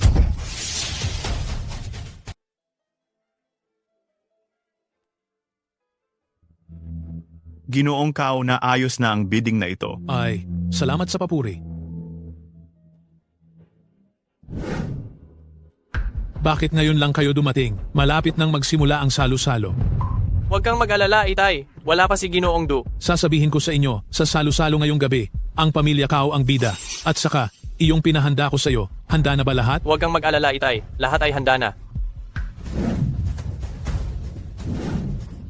Lolo Gu, bakit nandito rin po kayo? Ginoong Cao. Sa bidding party na ito ng Tianxun Group, syempre, kailangan pumunta ang pamilya Gu. Kung gayon, binabati ko kayo, Lolo Gu. Sana manalo kayo sa bidding. Nagbibiro ka, Ginoong Cao. Alam ko na ang lahat. Kayo na ang nanalo. Mukhang, mula ngayon, ang inyong pamilya Cao ay mas aangat na sa pamilya Gu. Hindi naman po, Lolo Gu. May pagkakataon pa. Sana nga. Nga pala, Lolo Gu, nakasalubong ko sa labas ang isang magkasintahan at sinabi niyang siya raw ang manugang ng inyong pamilya Gu at pakakasalan pa niya ang panganay ng pamilya Gu. Totoo ba ito? Si Ye Bufan ba ang tinutukoy mo? Totoo nga pala ito. Kung kumalat ito, ito na ang pangunahing balita sa Dongnan City. Kami sa Gu family ay hindi kailanman kinilala si Ye Bufan. Ano ang karapatan niyang mapangasawa ang isang tao mula sa Gu family? Akala ko in-announce na, naghahanda na akong magbigay ng regalo. Talagang nakapasok itong walang kwentang to. Nandito pala kayong lahat. Ye Bufan, ano ang pinagsasabi mo sa labas? Kung maglalakas loob ka pang sirain ang reputasyon ng Gu family, baka lumpuhin kita. Ano ang sinira ko? Sinasabi ko lang sa kanila na siya ang aking kasintahan. Tumahimik ka. Ang mga salitang yan ay isang insulto sa Gu family. Narinig mo ba, Ye Bufan? Sa paningin ng ibang tao, isa ka lang basura. Wala ka pa bang kamalayan?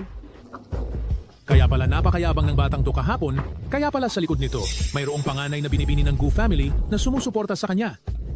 Pero, hindi ba mali ang ginawa mong plano? Ang aming Cao family, hindi basta-basta matatalo ng isang panganay na binibini ng Gu family, hindi ba? Ye Bufan, talaga bang ikaw ay nagpapalamon hanggang kamatayan? Ngayon, gusto mo na namang humanap ng babae na magiging sandigan mo? Wala ka man lang bang kadating-dating bilang lalaki? Sinasabi mo bang nagpapalamon ako sa kanya? Kung hindi, ano? Ang pamilya Gu ay hindi kailanman pumayag sa inyong kasal. Ye Bufan ang pakain ng pamilya Gu. Sa tingin ko ay hindi mo makakain. Tingnan natin. Kahapon, pumayag si Matandang Gu na kung magagawa kong manalo sa bidding ang pamilya Gu ngayon, ay papayagan niya ang kasal namin. Ye Bufan, anong sinasabi mo? Tutulungan mo ang pamilya Gu na manalo sa bidding. May problema ba ang isip mo? Sa tingin mo ba sigurado na ang pamilya Cao? Anak, sasabihin ko sa iyo, siguradong sigurado na ang pamilya Cao. Itong seremonya ngayon ay formalidad lang. Pagkatapos ng araw na ito, makukuha na ng pamilya Cao ang proyekto na may bilyong halaga at kami na ang magiging pamilya Nom. Juan sa Timog Silangan. Alam mo ba? Ano naman ang alam ng taong walang kuwenta na ito? Bakit ka nakakasigurong ang pamilya Cao ang mananalo?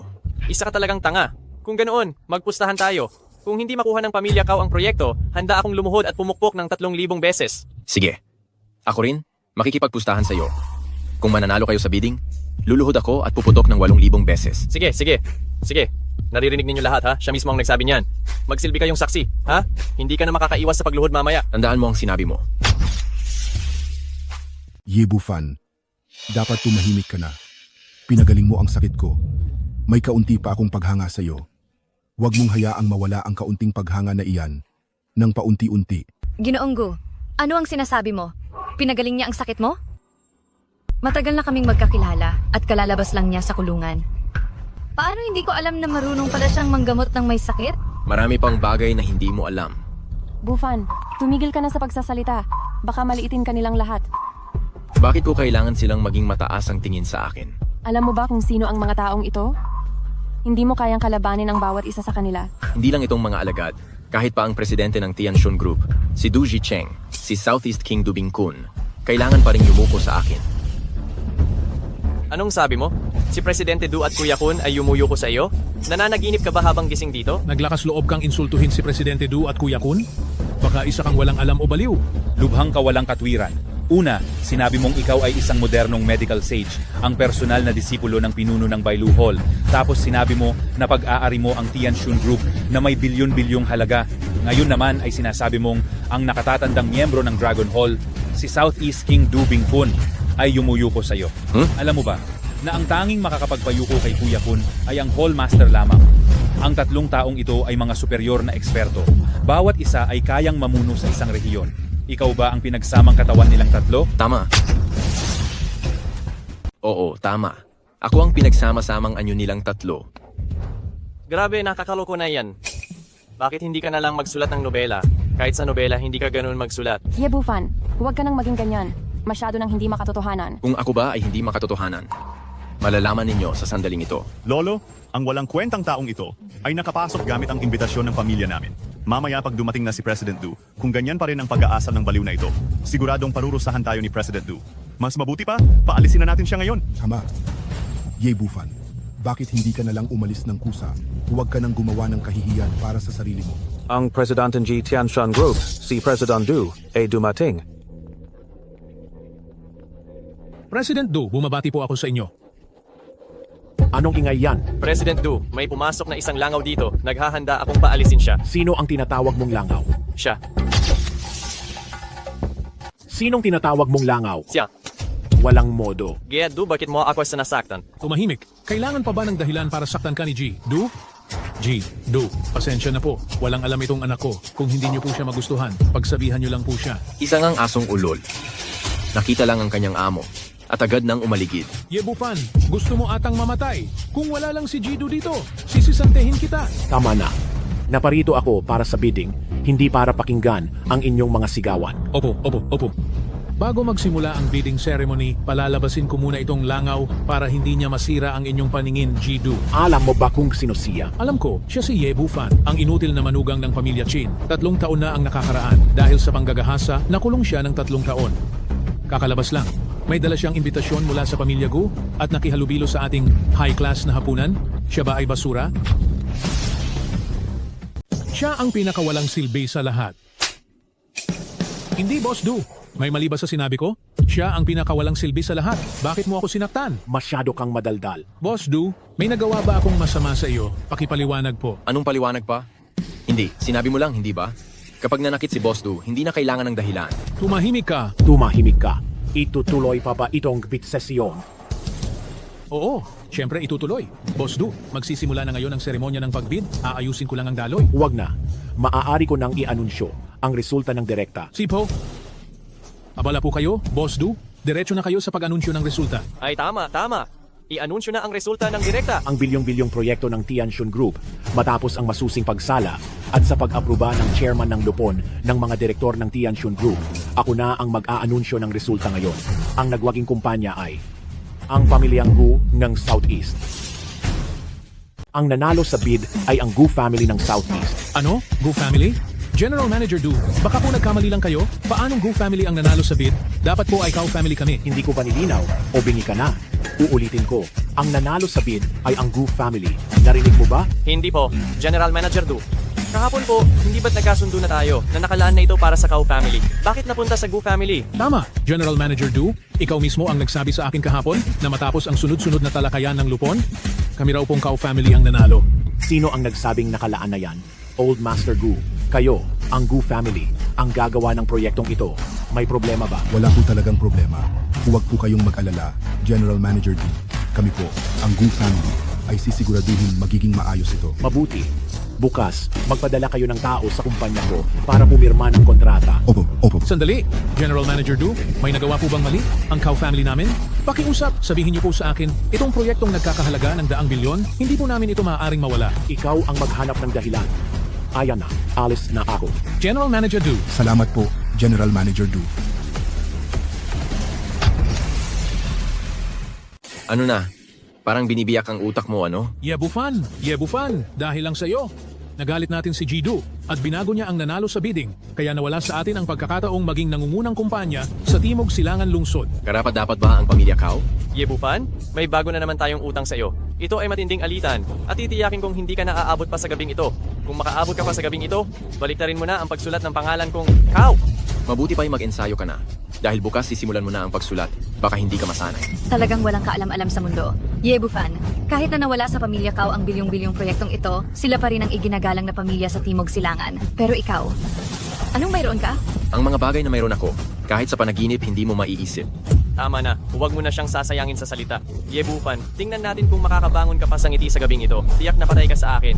Kahit si Jesus pa ang dumating, hindi ka na matutulungan. Sabi ko sa iyo. Sige, hihintayin ko mamaya sa gabing ito. Tara na.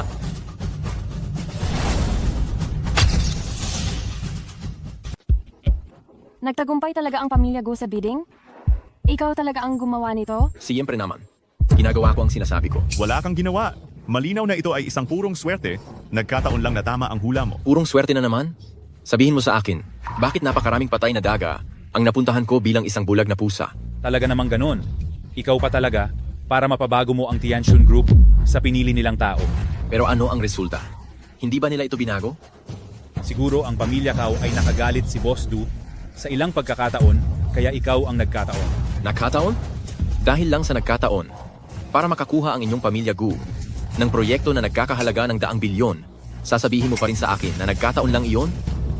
Nagkataon ay nagkataon. Kahit patayin mo pa ako, hindi pa rin ako maniniwala na kaya mong baguhin ang pinili ng Tianjin Group. Tama na. Hindi ako makikipagtalo sa mga taong walang utak. Yung napagkasunduan natin dati, na kung matutulungan ko ang inyong pamilya Gu sa kontrata. Papakasalan ko si Faye, kailan tayo magpapakasal? Hinding-hindi. Ikaw ay isang basura. Ang akala mo ba ay papayagan ka naming pakasalan ang pamilya Gu? Ni sa panaginip hindi mo dapat isipin iyan. Ikaw? Kayo ang pumayag sa akin noong una. At ngayon, ayaw niyo nang aminin. Ganoon ba? Lolo Gu, magsalita ka naman. Pumayag ako na kapag natulungan mo ang pamilya Gu na manalo sa bidding, papayag kaming pamilya Gu na ipakasal si Yifei sa iyo. Nanalo na sa bidding ang pamilya Gu, pero paano mo mapapatunayan na ikaw ang tumulong? Kung hindi ako, sino pa? Kahit sino, wag lang ikaw. Hindi. Ang mga bagay na napagkasunduan, bakit niyo babawiin? Nanalo na nga tayo sa bidding, bakit mo pa siya pahihirapan? Yifei Gu, pwede ka bang maging mahinhin ng kaunti? Gusto mo talagang magpakasal sa isang rapist? Nakakuha kami ng malaking kontrata sa pamilya. Gu, magpapakasal ka ngayon sa isang rapist. Sa tingin mo ba ay tama iyon? Bukod pa rito, hindi mo ba narinig ang sinabi ni Ginoong Cow kanina? Hindi na siya aabot mamayang gabi? Gusto mo bang magpakasal sa isang multo? Tama na. Ang bawiin ng pangako ay bawiin ng pangako. Bakit ang dami pang sinasabi? Pupunta kayo sa grupo ng Tianjin bukas para pumirma ng kontrata. Gusto kong itanong kung sino ang planong ipadala. May kinalaman ba yan sa'yo? Siyempre, ako at ang tatay ko ang pupunta. Mahusay. Titingnan ko kung anong kakayahan ang gagamitin nyo para pirmahan ang kontratang ito bukas. Gu Yifei, umalis na tayo. Gu Yifei, subukan mo lang sumama sa walang kuwentang iyan. Alas ako. Gu Yifei, huwag ka nang bumalik kung may lakas ka ng loob.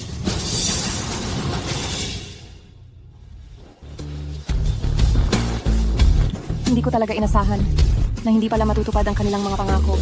Ah, tama. May itatanong ako sa iyo. Pumayag kang magpakasal sa akin dahil lang ba sa isang pangako? Bakit mo iyan itinatanong? Sagutin mo muna ako. Noon, oo, pero ngayon hindi na. Ngayon, Puso't kalooban kong nais magpakasal sa iyo. Alam ko na. Bukas, wawakasan ko na ang kaguluhan ito. Sumama ka sa akin ngayon. Dadalhin kita sa isang ligtas na lugar. Bagit? Sinabi ni Ginoong Kao, tatapusin niya raw ang buhay mo ngayon. Dadalhin kita sa isang ligtas na lugar para wala siyang magawa sa iyo. Sobra mo siyang pinahahalagahan. Hindi ko naman siya iniintindi. Para sa akin, para lang siyang itlog na bumangga sa bato. Huwag ka nang magmatigas. Si Kao Gongzi ay kilalang kilala sa pagiging walang puso at malakas ang kanyang impluwensiya sa Dongnan. Sinabi niyang kukunin niya ang buhay mo ngayon at may 80% posibilidad na magawa niya ito. Kung may 80% siyang posibilidad, ako naman ay may 100%. Hindi niya ako magagalaw. Bufan, para sa ikabubuti mo ito. Manalig ka sa akin. Kung naniniwala ka sa akin, manatili ka lang sa tabi ko. Sinisiguro ko sa iyo na hindi ka niya magagalaw. Bakit ka ba napakatigas ng ulo? Sabihin mo lang, naniniwala ka ba sa akin o hindi?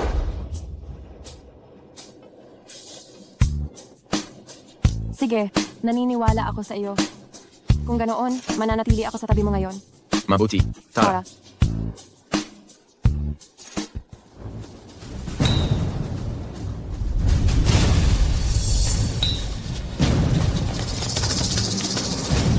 Paulit-ulit akong ininsulto ni Yebupan. At ngayon, dahil sa kanya, ang Kao family ay nawalan ng proyektong nagkakahalaga ng daan-daang bilyon. Kailangan siyang mamatay. Ipapahayag ko ngayon, sino man ang makapatay sa kanya, gantimpalaan ko ng 10 milyong piso at dagdagan pa ng isang bila. Naiintindihan ba ninyo? Naintindihan. Si atakehin siya. Ziga. Ang tapang mo. Kumain dito sa ganitong klase ng lugar. Ang mga tauhan ni Ginoong Kao ay maaaring makahanap sa iyo anumang oras.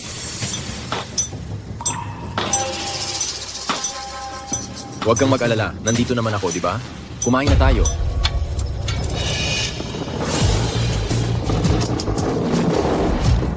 Uy, ang ganda ng babae, ha? Ano bang gusto ninyong gawin? Anong gusto naming gawin? Malamang, makipagkaibigan lang. Tama na, huwag ka nang umarte. Pinapunta kayo rito ni Kao, tama? Magkano ang binigay niya sa inyo? Bata, dahil alam mo na ang lahat, hindi ko na kailangang magsayang pa ng laway. Sabihin mo, paano mo gustong mamatay? Pero, hindi ganoon kadali kitain ang perang ito. Ang yabang mo, bata ka ah. Ang pangalan naming 5 ay sapat na para ikamatay mo sa takot. Narinig mo na ba ang 5 tigre ng Timog Silangan? Kapag naglakas loob kayong gumawa ng gulo, tatawag ako ng pulis. Gusto ba ninyong isa-isa o sabay-sabay kayong susugod? Hindi na ako magpapaligoy-ligoy, pa. Sige, halika. Halika.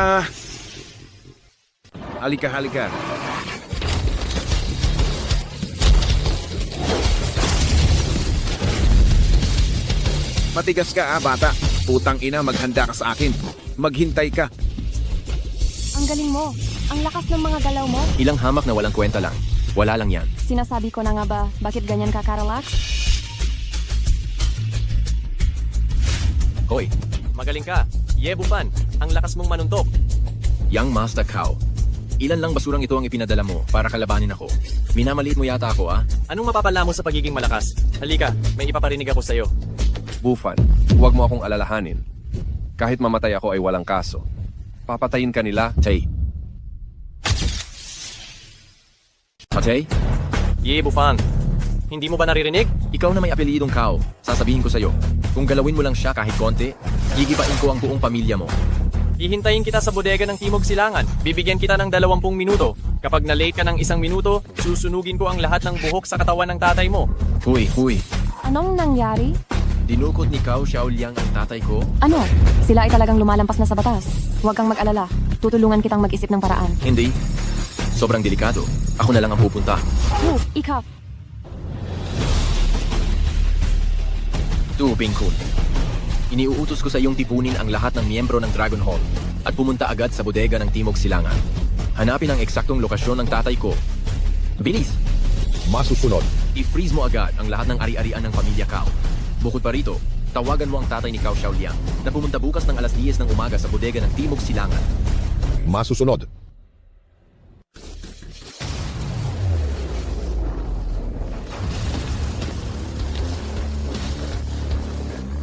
Sinasabi ko sa iyo, ang anak ko ay ang pinuno ng Dragon Hall. Hindi kanya palalampasin. Matanda, Ikaw at ang inutil mong anak, magkamukhang magkamukha kayo. Mga sinungaling, at pinuno pa daw ng Dragon Hall, ha? Minana ba ninyo ang pagiging baliw? Hindi ako nagbibiro sa'yo. Maging si Boss Kun ng Timog Silangan na si Dubing Kun ay lumuhod sa harap ng anak ko. Pakawalan mo ako ngayon at may pag-asa ka pa. Kung hindi, masisira ang buhay mo. Anong sinasabi mo? Si boss ko na lumuhod sa harap ng anak niya? Malala na ang sakit mo, ha? Matanda, kung ganyan ka kayabang, bakit kailangan pa ring maging manugang ang anak mo sa pamilya Kin? Bakit siya nahuli at ikinulong bilang isang rapist? Ang anak ko ay tiyak na biktima ng hindi pagkakaintindihan. Sasabihin ko sa'yo, kung hindi mo ako pakakawalan, malaking gulo ang kahihinatnan. Bakit ang yabang mo, ha? Nangangahas ka pang takutin ako? Dahil lang sa iyo o sa walang kwentang anak mo, ha? Sasabihin ko sa iyo matanda, malapit nang dumating ang anak mo, tingnan natin kung paano ko siya pagbabayarin. Dahil nandito ka, tiyak na mamamatay siya ngayon. Naiintindihan mo ba? Kayong mga hayop, hindi kayo mamamatay ng mapayapa. Pumasok! Ikulong ninyo ang matandang ito sa lihim na silid. Pagdating ng anak niya, paglalaruan ko siya ng husto. Opo, dalhin siya.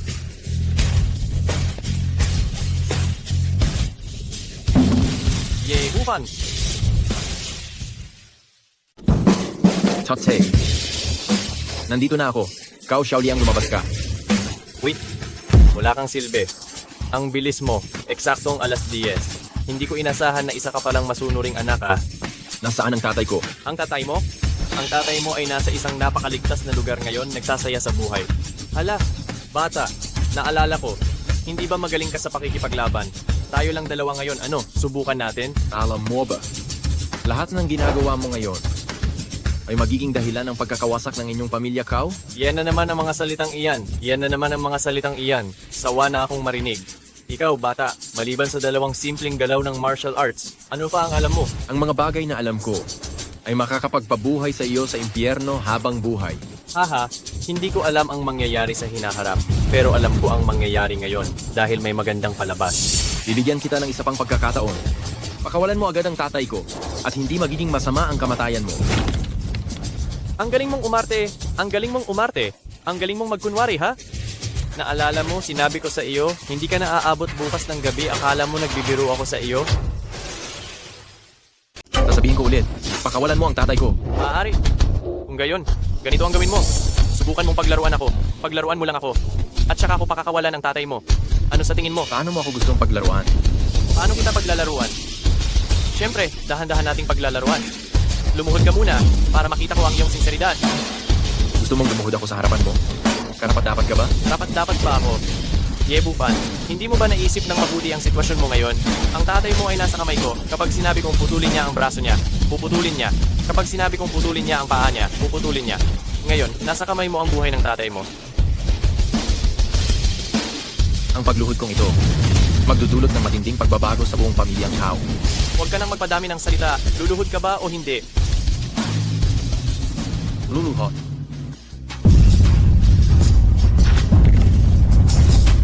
Ganyan ang tama. Yebupan, hindi ba ang yabang mo? Ikaw pa ba si Yebupan? Tingnan mo ang itsura mo ngayon. Lumuhod ka sa akin. Tapos na ba ang laro? Hindi pa. Nagsisimula pa lang. Bakit naman tapos na? Pag-iisipan ko pa. Ano-ano pa ang magagandang pakana. Hay, ganito na lang. Dilaan mo ito hanggang malinis, ha? Dilaan mo hanggang malinis. Pag-iisipan ko kung pakakawalan ko ang tatay mo. Ano sa tingin mo? Dilaan mo ito hanggang malinis. Dilaan mong malinis. At saka ko pag-iisipan kung pakakawalan ko ang tatay mo. Ano sa tingin mo? Anong tinitingin-tingin mo? Didilaan mo ba o hindi?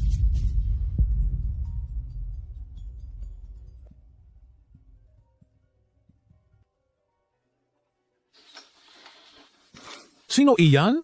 CEO Kau, hindi maganda ang balita. May nangyari. Sa gitna ng gabi, anong nangyayari? Lahat ng pondo ng ating Kau family ay na-freeze ng Tianxun Group. Ito ano? Ang headquarters ng Tianxun Group. Bakit nila finally freeze ang ating pondo? Hindi ko rin alam. Sobrang biglaan. Sige, ganito na lang. Hintayin mo ako sa opisina. Pupunta na ako sa opisina ngayon.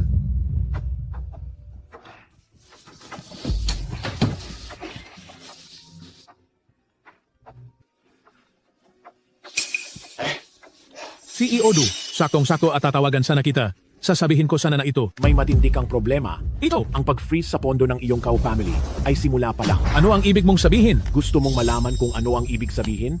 Pumunta ka agad sa Southeast Warehouse at tingnan mo ang mahal mong anak kung anong ginagawa niya.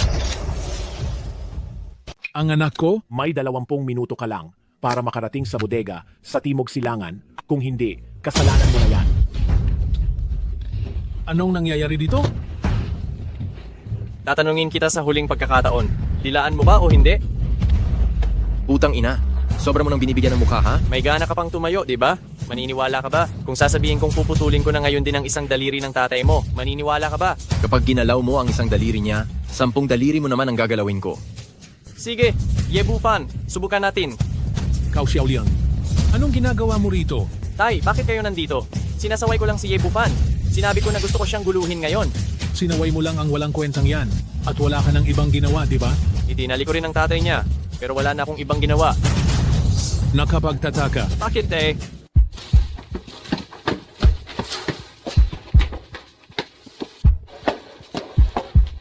Yebufan, sigurado akong patutunayan ko sa aksyon na ako lang ang nag-iisa na pwedeng tumayo sa tabi mo. Tara na. Ano po ang nangyayari, tay?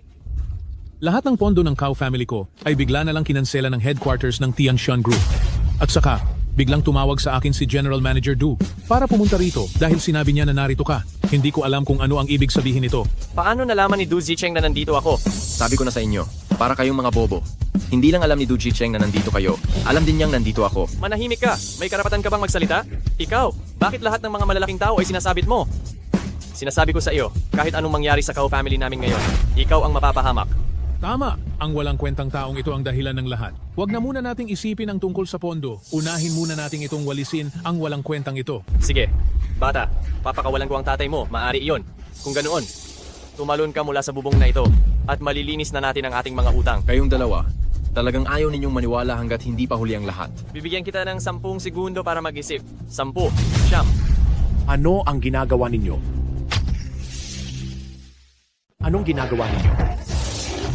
Jinongdu, bakit kayo nandito? Sabihin nyo sa akin, ano ba talaga ang ginagawa ninyo? Inaayos ko lang itong walang kwentang bata. Pero Ginoongdu, bakit biglang na-freeze ang pondo ng pamilya Cow?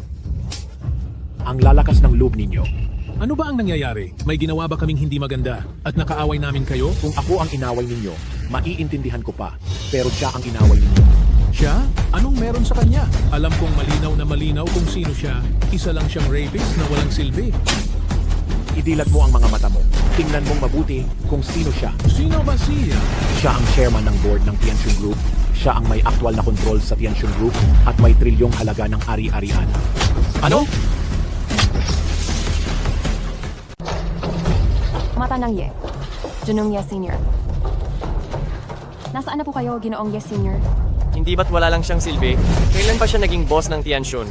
Baka nagkamali ka. Tama na. Kayong mag-ama, magmadali kayo at humingi ng tawad kay Ginoong Ye. Sige. Jinong Ye, pasensya na. Pasensya na po talaga. Talagang hindi namin alam kung sino kayo. Dati, gusto ko lang putulin ang kita ng pamilya Cow. Pero siya, kinidnap niya ang tatay ko. Paano natin lulutasin ang bagay na ito? Ano? Napakalakas ng loob ninyo. Bilisan ninyo at pakawalan ninyo si Matandang Ye. Sika, papakawalan na akat. Xiaoliang, bilisan mo at pakawalan si Matandang Ye. Nangyari na ang nangyari. Hindi ko siya pakakawalan. Anong sabi mo? Nababalif ka na ba? Hindi ako baliw. Akala mo ba kapag pinakawalan ko siya, papakawalan niya rin tayo? Kalokohan. Hindi mo ba tinitingnan kung sino ang nasa harapan mo? Bufan. Wala akong pakialam kung sino ka.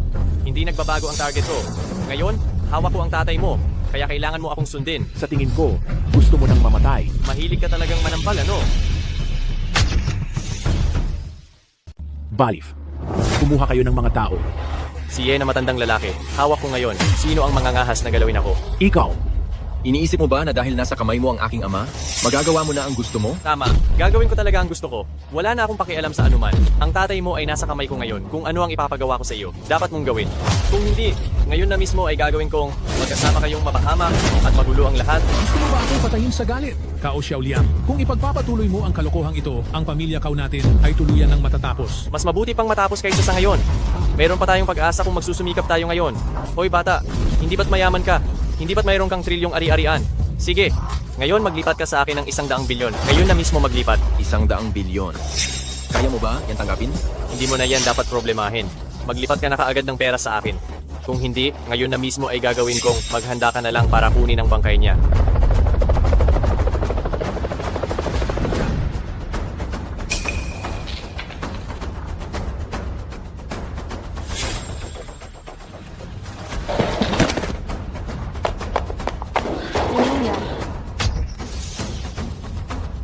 Huling beses na kitang tatanungin, lilipat ka ba o hindi? Sige, 100 bilyong piso, ililipat ko. Mabuti naman. Yebupan, napakalakas ng martial arts mo. Para makasiguro, dapat mong putulin ang sarili mong binti. Gao Xiaoliang. Puputulin mo ba o hindi? Kapag hindi mo pinutol, naniniwala ka bang sa isang tawag ko lang, ang binti ng tatay mo muna ang mapuputol? Magaling. Anong magaling? Puputulin ba o hindi? Tigilan mo? Tapos ka na. Sabihin mo. Hindi maganda, boss. Nailigtas na si Old Man Ye. Ano? Nailigtas siya ni Boss Kun ang Dragon Hall at ni Gu Yifei. Boss Kun? Hindi kaya ikaw talaga ang boss ng Tianxun Group? At ikaw rin talaga ang pinuno ng Dragon Hall? Matagal ko nang sinabi sa'yo, ikaw lang ang hindi naniwala. Pinuno, patawad. Alam kong nagkamali ako. Pinuno, pakiusap, patawarin mo ako. Pinuno, Ngayon mo lang nalaman na nagkamali ka. Huli na. Wala kang silbing tao dahil sa iyo, sira na ang angkan ng kao. Pinuno, pakiusap, palayain mo na ang angkan ng kao. Pinuno, Bigyan mo ng pagkakataon ng angkan ng kao. Mula ngayon, papabayaan kong mamuhay ang mag-ama ng Kao sa pamamagitan ng pamamalimos. Lubusan ng buburahin ang angkan ng Kao sa Timog Silangang Lungsod. Ano? say.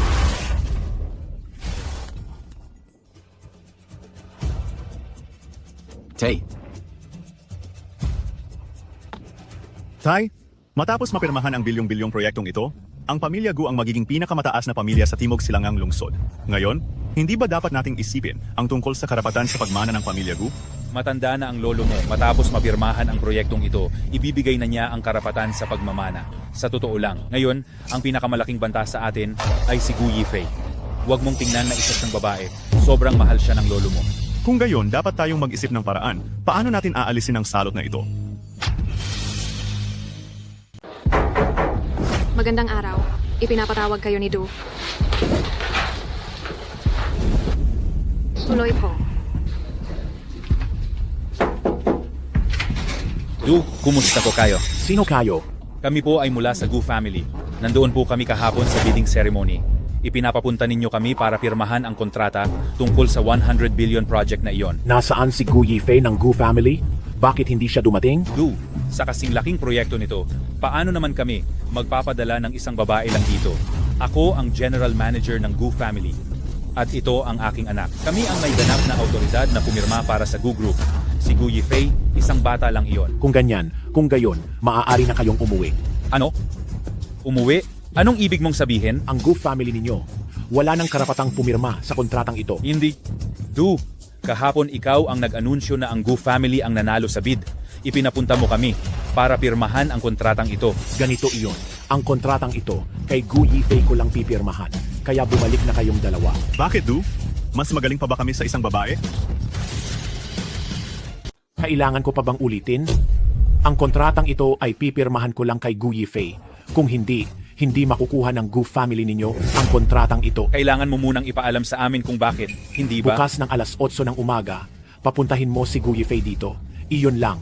Makakabalik na kayo. Mr. Du, ako. Gusto mo bang tawagin ko ang guwardiya? Kung gayon, bukas ipapapunta ko si Gu Yifei para pumirma.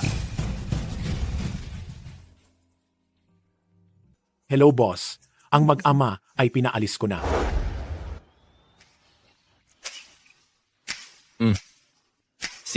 Alam ko na. Yifei, naniniwala ka ba na hindi magtatagal at magri-ring ang cellphone mo? Paano mo nalaman? Hello, Tio. Gu Yifei, nasaan ka? Umuwi ka kaagad sa Gu family. Ano pong nangyayari, Tio? Isang napakalaking bagay na nagkakahalaga ng bilyon-bilyon. Umuwi ka na ngayon din. Kung hindi ako nagkakamali, ito ay tungkol sa bilyong-bilyong proyekto. Paano mo nalaman ang lahat? Pero anong kinalaman ko sa bilyong-bilyong proyektong iyon? Hindi ba sila ang lalagda? Dahil ang proyektong ito, hindi nila malalagdaan. Ikaw lang ang makakalagda nito. Bakit?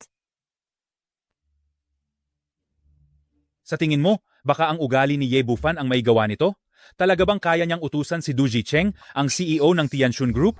Paano mangyayari iyon? Ang background ni Ye Bufan, iniimbestigahan ko ng lubusan. Bukod sa nakulong siya ng 3 taon, namuhay siya ng kaawa-awa sa ibang pagkakataon. Wala siyang kakayahang gumanti. Isa pa, ito ay Tianxun Group. Ang tanging makapag-uutos kay CEO Du ay malamang ang chairman lang ng board. Ano bang tingin niya sa sarili niya, si Ye Bufan? Tama. Siguro nag-overthink lang ako. Bumalik tayo at makita muna si Gu Yifei bago natin pag-usapan. Pinabalik kita para pag-usapan ang family matter ng pamilya Gu. Bakit mo siya pinabalik? Ako ang fiancé ni Yifei, kaya natural lang na nandito ako. Walang hiya. Wala ka talagang hiya, ano? Tama na. Unahin muna natin ang mas importante. Ang kontrata para sa bilyong proyektong ito ni Yifei. Kailangan mo pa ring pumunta sa Tianxun Company para pirmahan. Bakit ako ang kailangang pumirma? Kapag sinabi naming pumirma ka?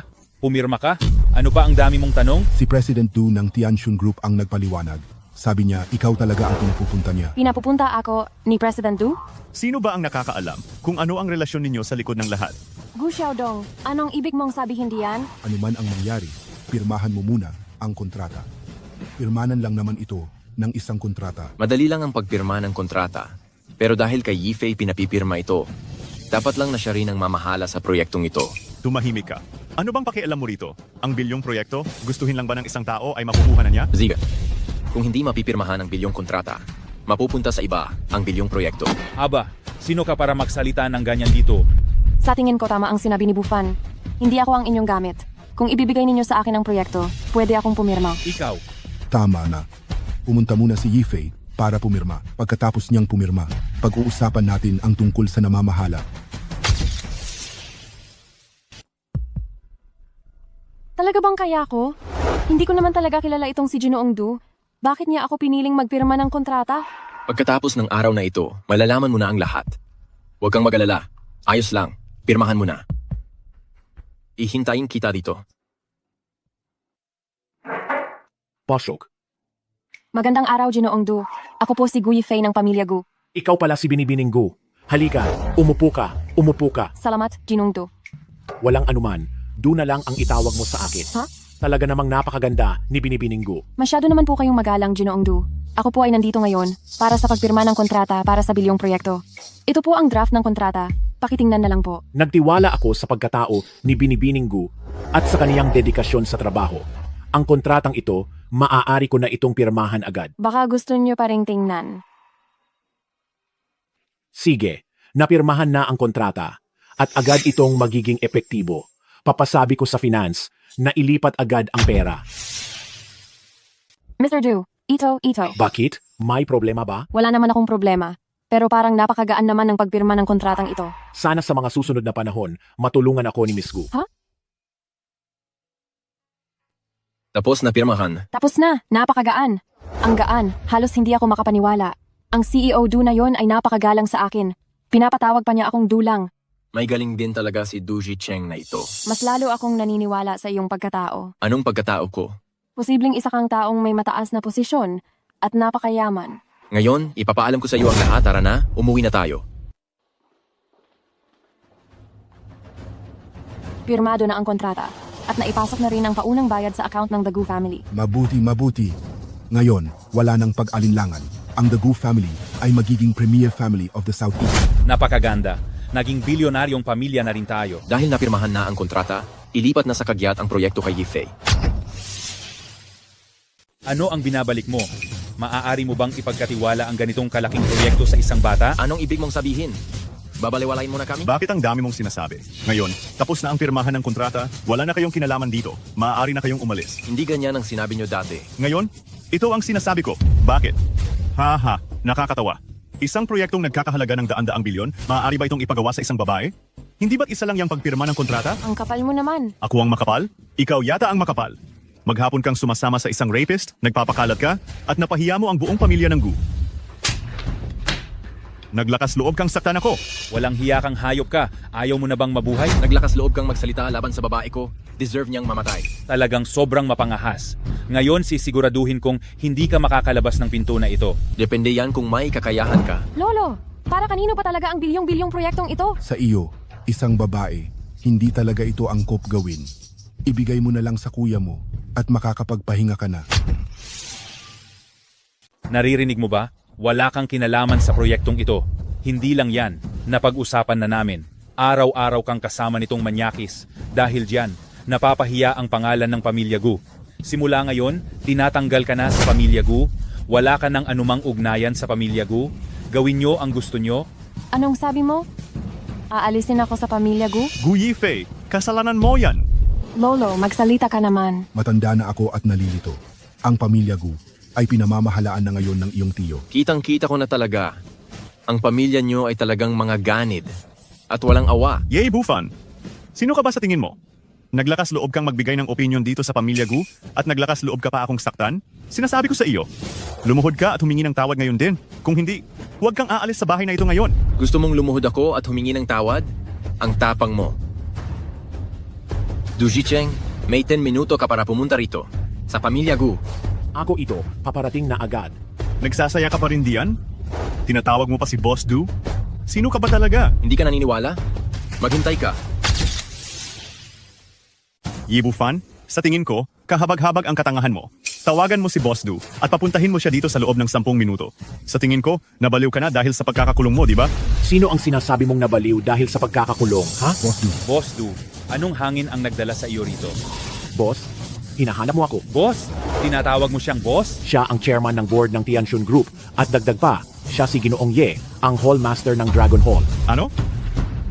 Talagang ito ang inasahan ko. Paano nangyari iyon? Paano siya magkakaroon ng dalawang napakataas na pagkakakilanlan ng sabay? Hindi ba siya isang rapist na kalalaya lang sa kulungan? Ano?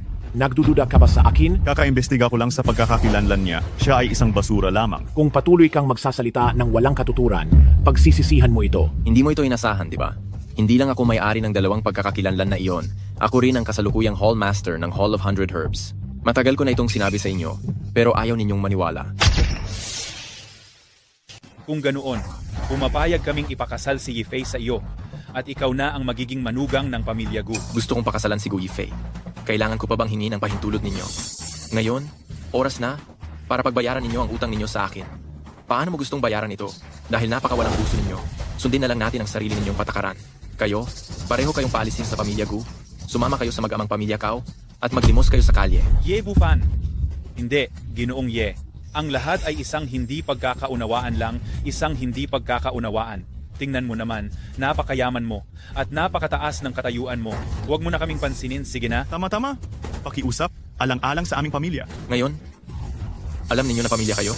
Kanina noong gusto ninyong paalisin si Gu Yifei, palabas ng bahay. Bakit hindi ninyo sinabing pamilya kayo?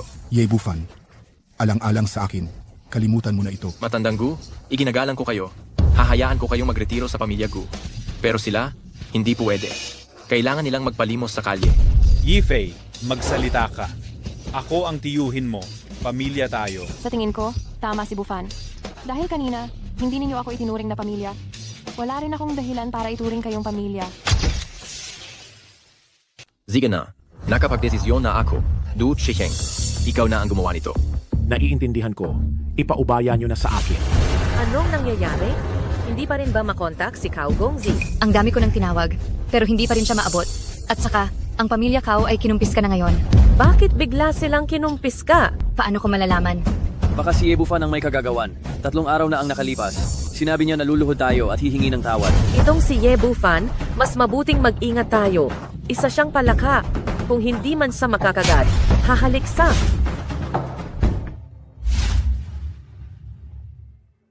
Kung ganoon ang usapan, ang 3 taong pagkakakulong ay naging daan pa para magtagumpay ka. Oo nga. Dapat akong magpasalamat sa aking 3 guro dahil ginawa nila akong isang taong walang makakatalo. Ano naman ang plano mo ngayon? 3 taon na, ang utang sa akin ng Pamilya Qin. Unti-unti na rin nilang babayaran.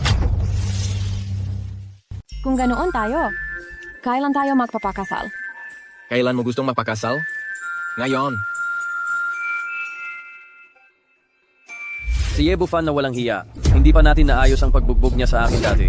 Sa susunod na makita ko siya, talagang babalian ko siya ng binti. Ang walang kuwentang taong ito, binugbog pa ang anak ko. Hoy, Ginang Shin, nakita na si Young Master Cow. nasaan? Siya ay, Magsalita ka. nasa isang subway underpass siya ngayon sa East City. Ano? Ako? Ginang Kin, puntahan mo na po siya kaagad. Ate, may balita ba mula sa pamilya Cow? Sabi niya, nasa isang subway underpass daw si Young Master Cow. Anong nangyari? Hindi sumasagot ng tawag. Ngayon nasa underpass? Tara na, titingnan natin siya ngayon.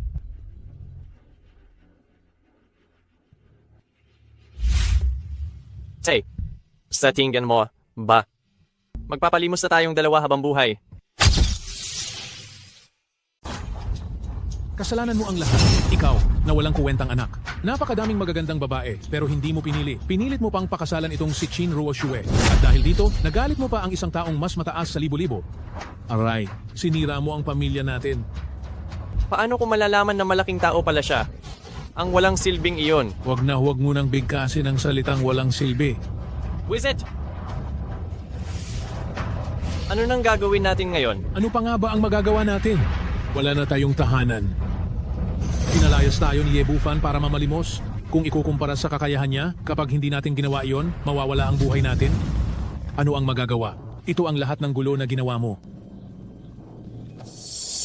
Cow. Jinong Cow. Boss Cow? Kayo ba iyan? Chin Ruoshue, may lakas ka pa ng loob na pumunta rito. Ano ba talaga ang nangyayari? Anong klaseng bihis yan? Bakit kayo namamalimos dito? At Ang pamilya Chow, nagsasagawa ba kayo ang reality show? Chin Ruoshue, may mukha ka pa ring magpakita? Ikaw ang dahilan kung bakit kami nagkaganyan. Ano ba talaga ang nangyari sa inyo? Hindi ba maayos pa kayo noong isang araw?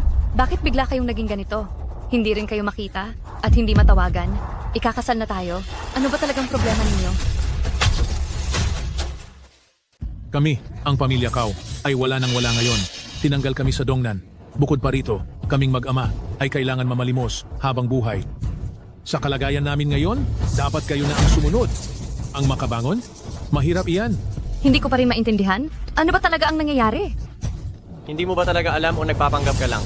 Hindi mo ba kilala si Yebufan? Yebufan? Ano namang klaseng tao siya? Hindi ba't kalalaya lang niya sa kulungan at mayroon lang siyang kaunting kasanayan? Pero hindi naman siguro sapat iyon para tuluyang bumagsak ang pamilya Cow, hindi ba? Mukhang wala siyang alam. Ang gulo ninyo rito, ah? Yebufan. talaga namang binanggit si Cao Cao. At dumating si Cao Cao. Binigyan ko kayo ng 3 araw noon. Ngayon, tapos na ang 3 araw. Oras na para magbayad ng utang, hindi ba? Anong pagbabayad ng utang ang sinasabi mo? Ikaw na walang kwentang tao, puro ka lang nagpapanggap na mayaman araw-araw. Hindi ka ba napapagod? Paano ako nakulong 3 taon na ang nakalipas? At paano ninyo ako trinato pagkalabas ko? Sa tingin mo ba ang bagay na ito ay palalampasin ko? Binabanggit mo na naman ang 3 taon. Dapat lang na inaapi ka. Basura ka na manugang. Inaapi kita. At ano ngayon? Ang kalagayan nila ngayon, nakita nyo na, hindi ba? At kayo, magiging 10 beses na mas malala kaysa sa kanila. Ang ibig mong sabihin, ang kalunos-lunos na nangyari sa mag-ama ng pamilya Cow, ikaw ang may pakana? Tanungin mo siya. Kao, Ginoong Cow, ano sana ang sasabihin mo? Si Yebufan na basura, mayroon pa siyang ibang pagkatao? Hindi mo maisip kung sino siya, manahimik ka na lang. Paanong nangyari iyan? Nagkasama kami ng napakaraming taon.